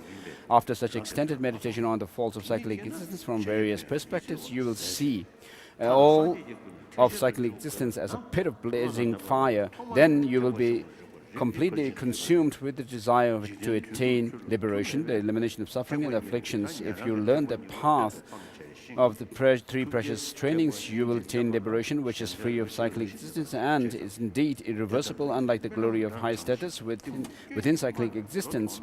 However, your elimination of faults and attainment of good qualities will be incomplete. Thus, you will not have accomplished your own aims and can only accomplish the purposes of others in a limited way. Eventually a Buddha will exhort you and you will have to enter the Mahayana path. Because of this, intelligent persons should enter the Mahayana path from the beginning. As Aryashura's Compendium of the Perfections says, once you have abandoned forever the 2 lower vehicles, which possess no power to provide the welfare of the world, will enter the vehicle which the conqueror Shakyamuni's compassionately taught. This consists only of helping others. And also,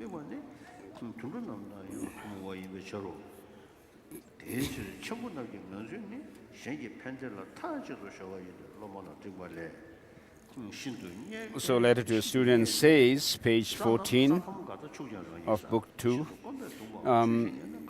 Domestic animals eat a mouthful of easily found grass, and when tormented by great thirst, they happily drink water they find. Here, those who make an effort at working for the welfare of others do so out of charisma, joy, and surpassing strength. The sun's great rays shine everywhere, traveling like a horse-drawn chariot. Their ground supports the world without calculating the burden. Such is the nature of persons of great capacity, who lack any self-interest. They are consumed with whatever brings happiness and benefit to the world.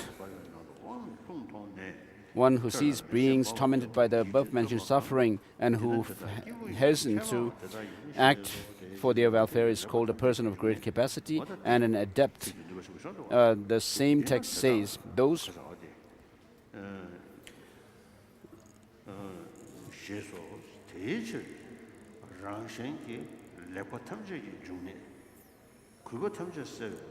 thus end the Mahayana after you have developed great respect for it, induced by seeing its good qualities from the various perspectives.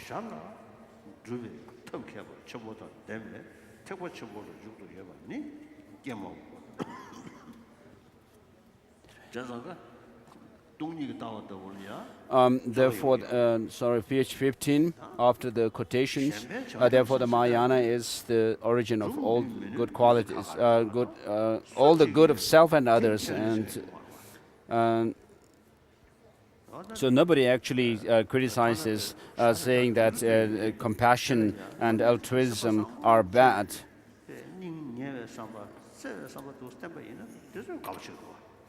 So even animals appreciate if you actually show love and care to them.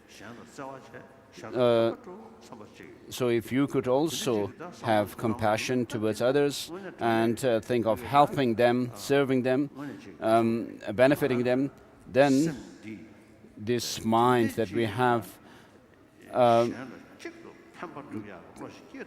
if it could be used to cultivate such altruism, then it's really worthy.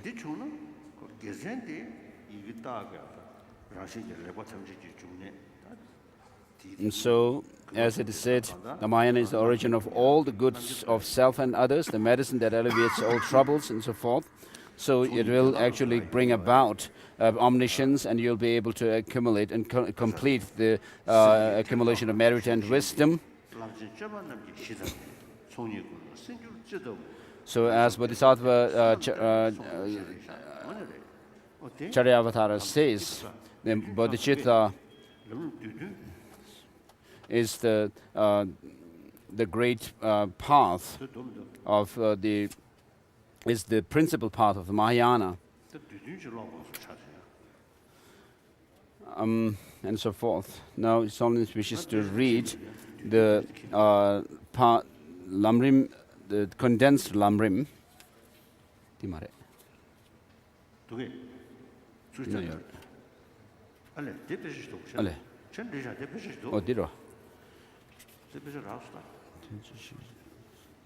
As the lamrim, Jerambushi says in the condensed lamrim,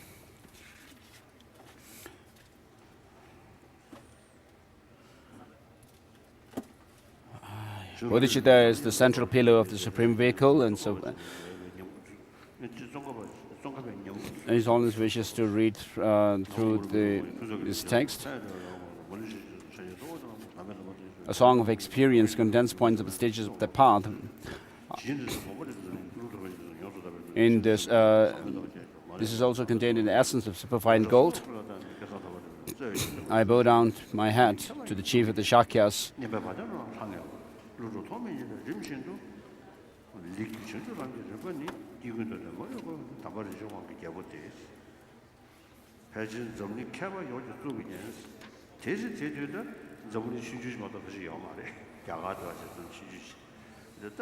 And so, the crowning jewel of the learned ones of the world, of course, Nagarjuna and Sangha. In those days, when this was written, India was not actually known to the rest of the world.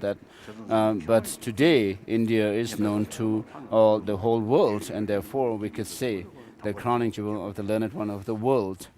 whose banner. And so it makes one realize. So the stages of the path to enlightenment,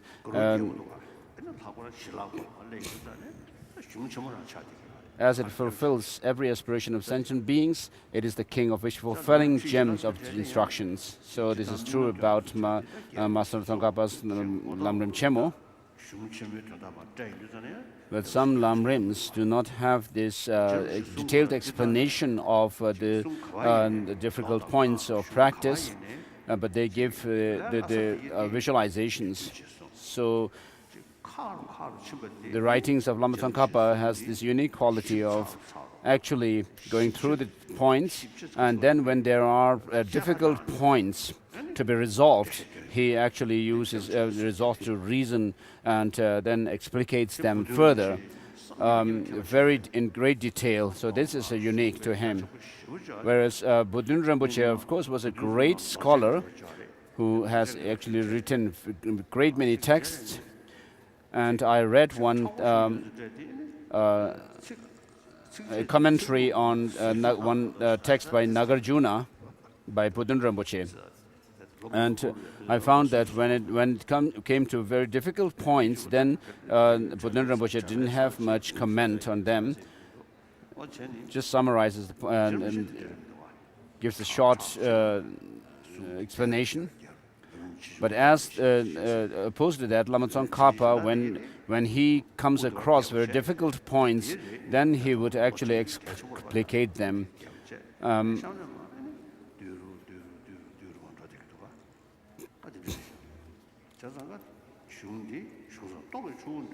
So, this Lamrim Chemo is the wishful gem of instructions. As it combines the thousand streams of noble teachings, it is also the ocean of glorious, excellent explanations. It makes one realize the entire teaching and is consistent. It makes one see the entire teaching as spiritual instruction. It makes one discover the intent of the Buddha with ease, and it also saves one from the abyss of grave misdeeds. So this verse, which ends with the learned one in India, and so as the essence of the entire scripture is herein condensed, even listening to, and so that up to that point was relying on the guru, and then next is actually taking the advantage of making this life meaningful.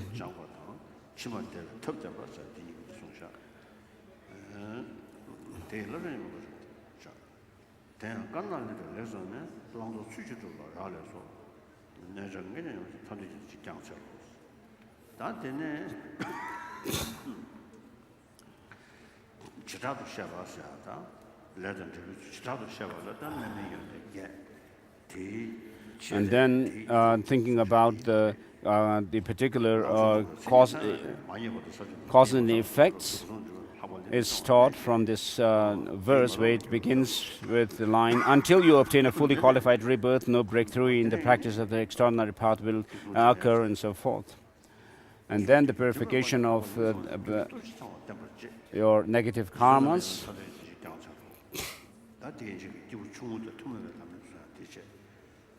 Especially, it is essential to purify the karmic obscurations of non-virtue and infractions that pollute the.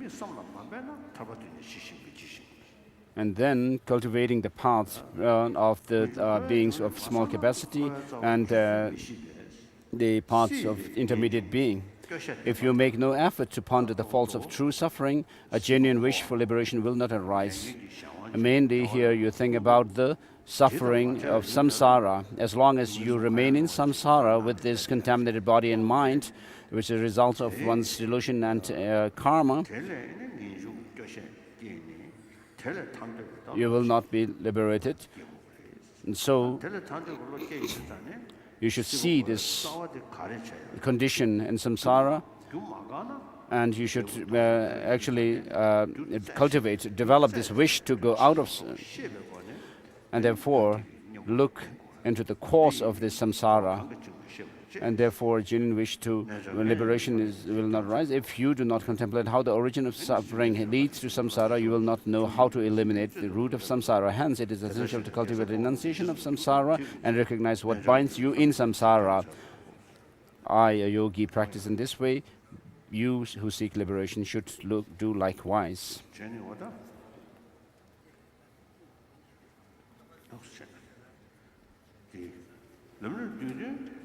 So with regard to this short lamrim, I have received the teaching on it from Tata Rinpoche. I don't remember it clearly, but I can decisively say that I have received it from Ling Rinpoche, Trijang Rinpoche, and Trijang Rinpoche. So from all three of these masters, I have received teachings on it.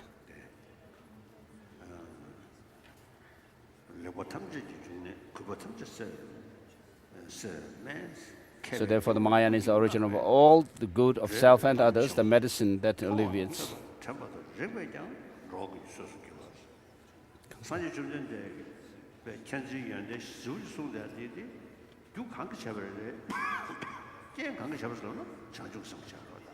And so nourishment for all beings who see, hear, remember and come into contact with it. And so why somebody becomes a Buddha is because of bodhicitta.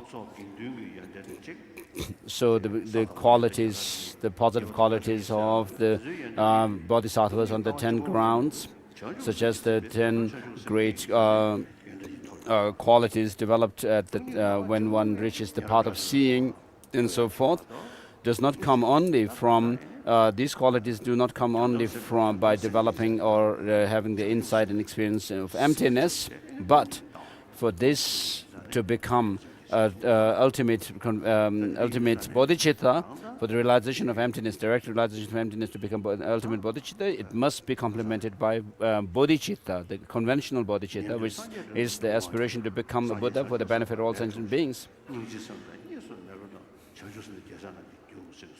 So Chandrakirti also says that the understanding of emptiness, compassion, and that wish to become a Buddha are the cause of a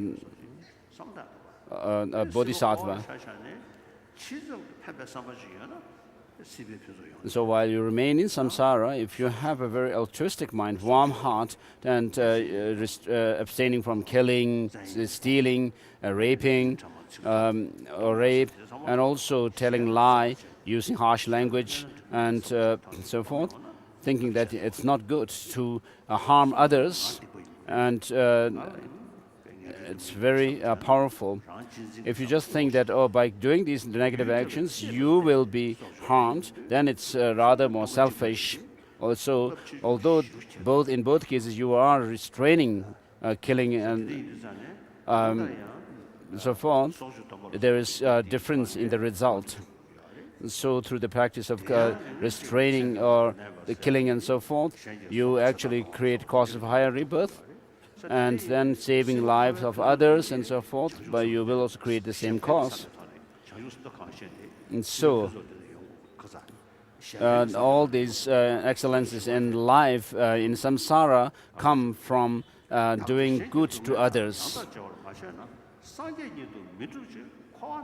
Shantideva says, if one does not equate and equalize and exchange stuff with others, then you will not, it's not only that you will not reach Buddhahood, but even in samsara you will not have peace, happiness. So today in the world we can see that people who are very knowledgeable, but then they are very deceptive and dishonest, trying to deceive others, bully others, then nobody will like them. It doesn't help. So even if you may not be very knowledgeable and educated and so forth, but if you have a good heart, warm heart, then people, even animals, will appreciate you.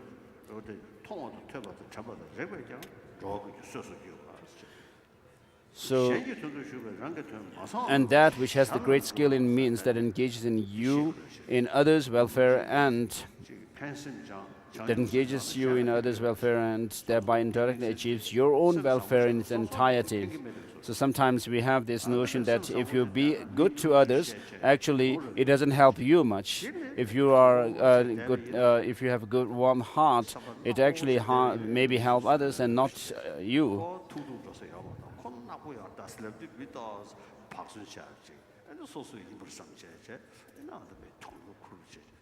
But if you actually, what we do actually is not value warm-heartedness, a thought of that benefits others, but we actually value sometimes consider those who are more selfish and very irritative to be and then try to avoid them.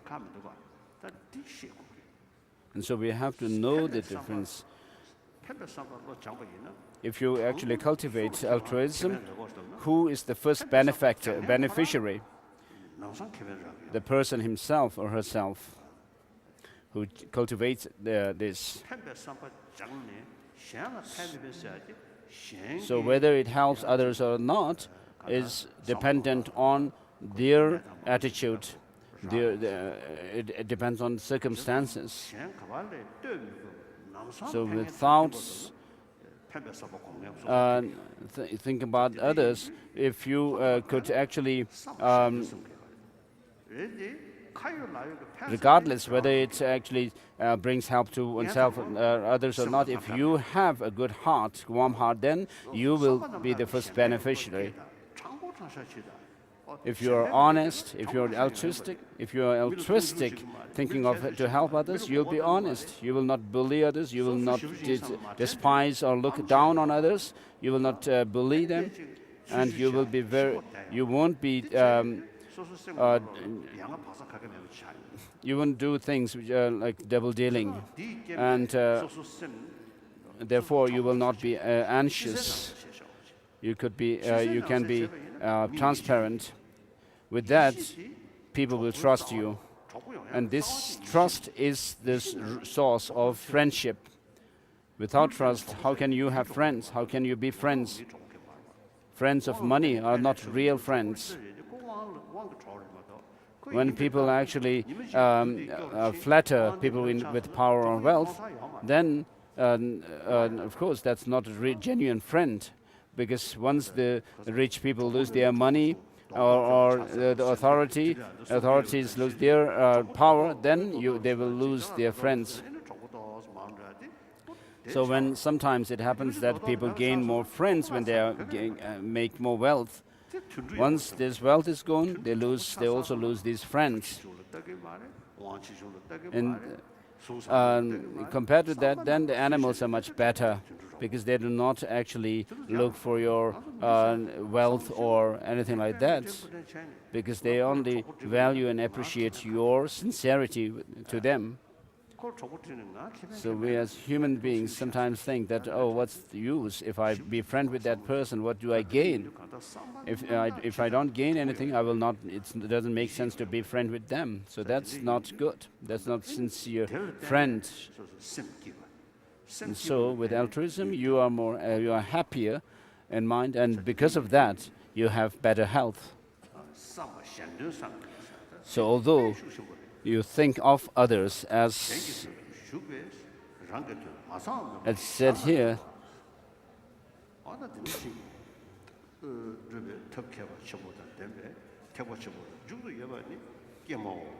and that which has a skill in means that engages you in others' welfare and thereby indirectly achieves your own welfare in its entirety is a great statement. So this is something which is taught by the Buddha, Nagarjuna, Master Asanga, and also Master Atisha, and also these great masters, including Je Rinpoche, have practiced and cultivated bodhicitta. And of course there may be differences in their philosophical views.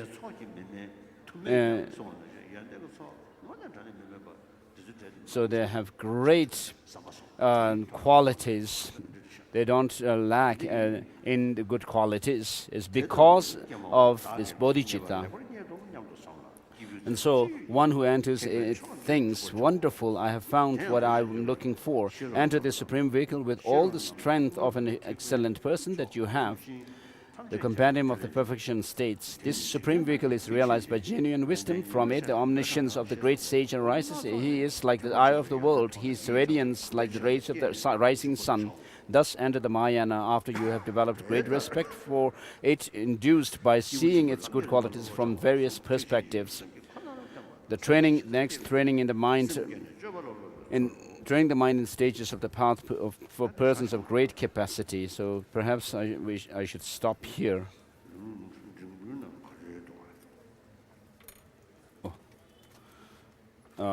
For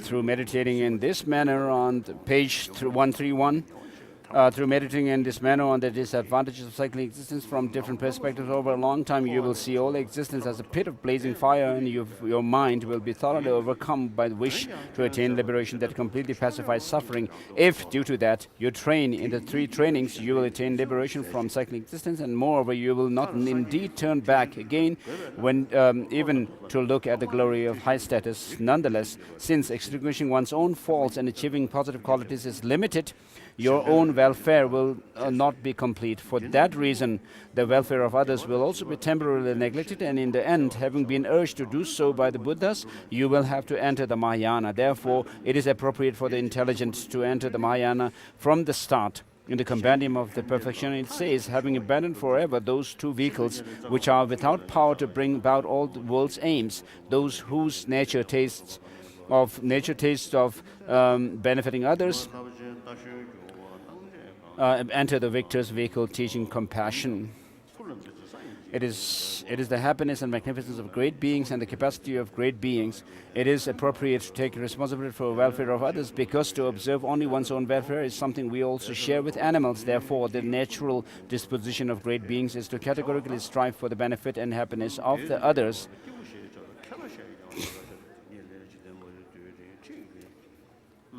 That being so, those who see how migrating beings everywhere are tormented by suffering and who toil for their welfare are called great beings, or the wise. In the same text it says, those who have seen migrators confused by dense grey clouds of world ignorance as they fall without control into the blazing fire of suffering, and who mentally toil and exert themselves for them as if blazing fire was spreading overhead, now they are great beings. They also are the wise. There exists an entrance to the Mahayana, the source of all your own and others' excellence, the medicine removing all problems, the great path traveled by all wise beings, that nurtured and nourishes all beings through seeing, hearing, remembering, and touching, that possesses the great skillful means by working for the welfare of others, by the way you accomplish your own welfare without any incompleteness. Thinking, oh, I have found exactly what I was looking for, you should engage in this best of the vehicles with whatever ability of a great being you have. So let's stop here.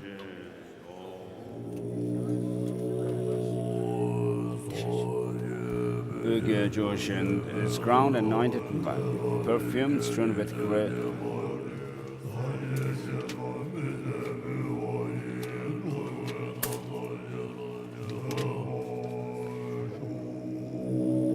Strewn with flowers, Mount Merit, for continents, sun and moon. I imagine it's with the fountain. All for you, may all beings enjoy this pure land. Idam Guru Ratna Mandrakam Niyatayami.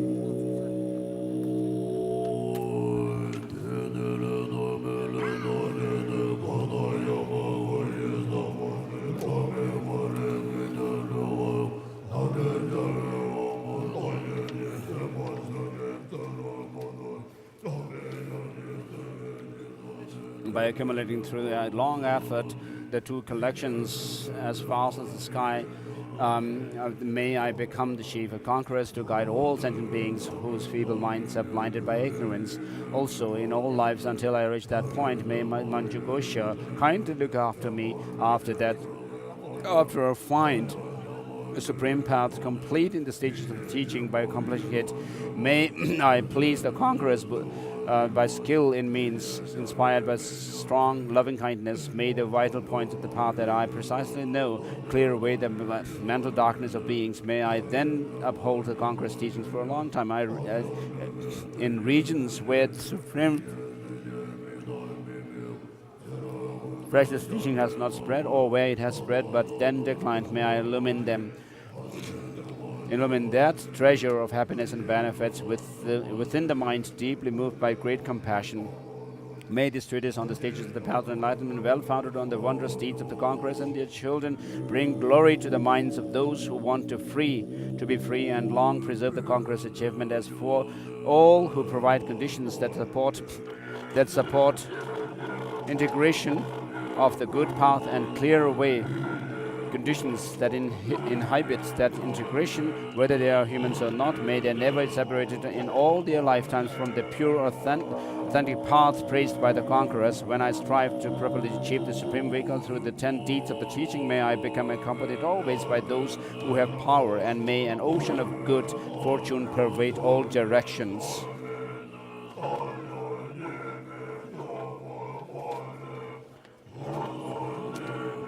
Then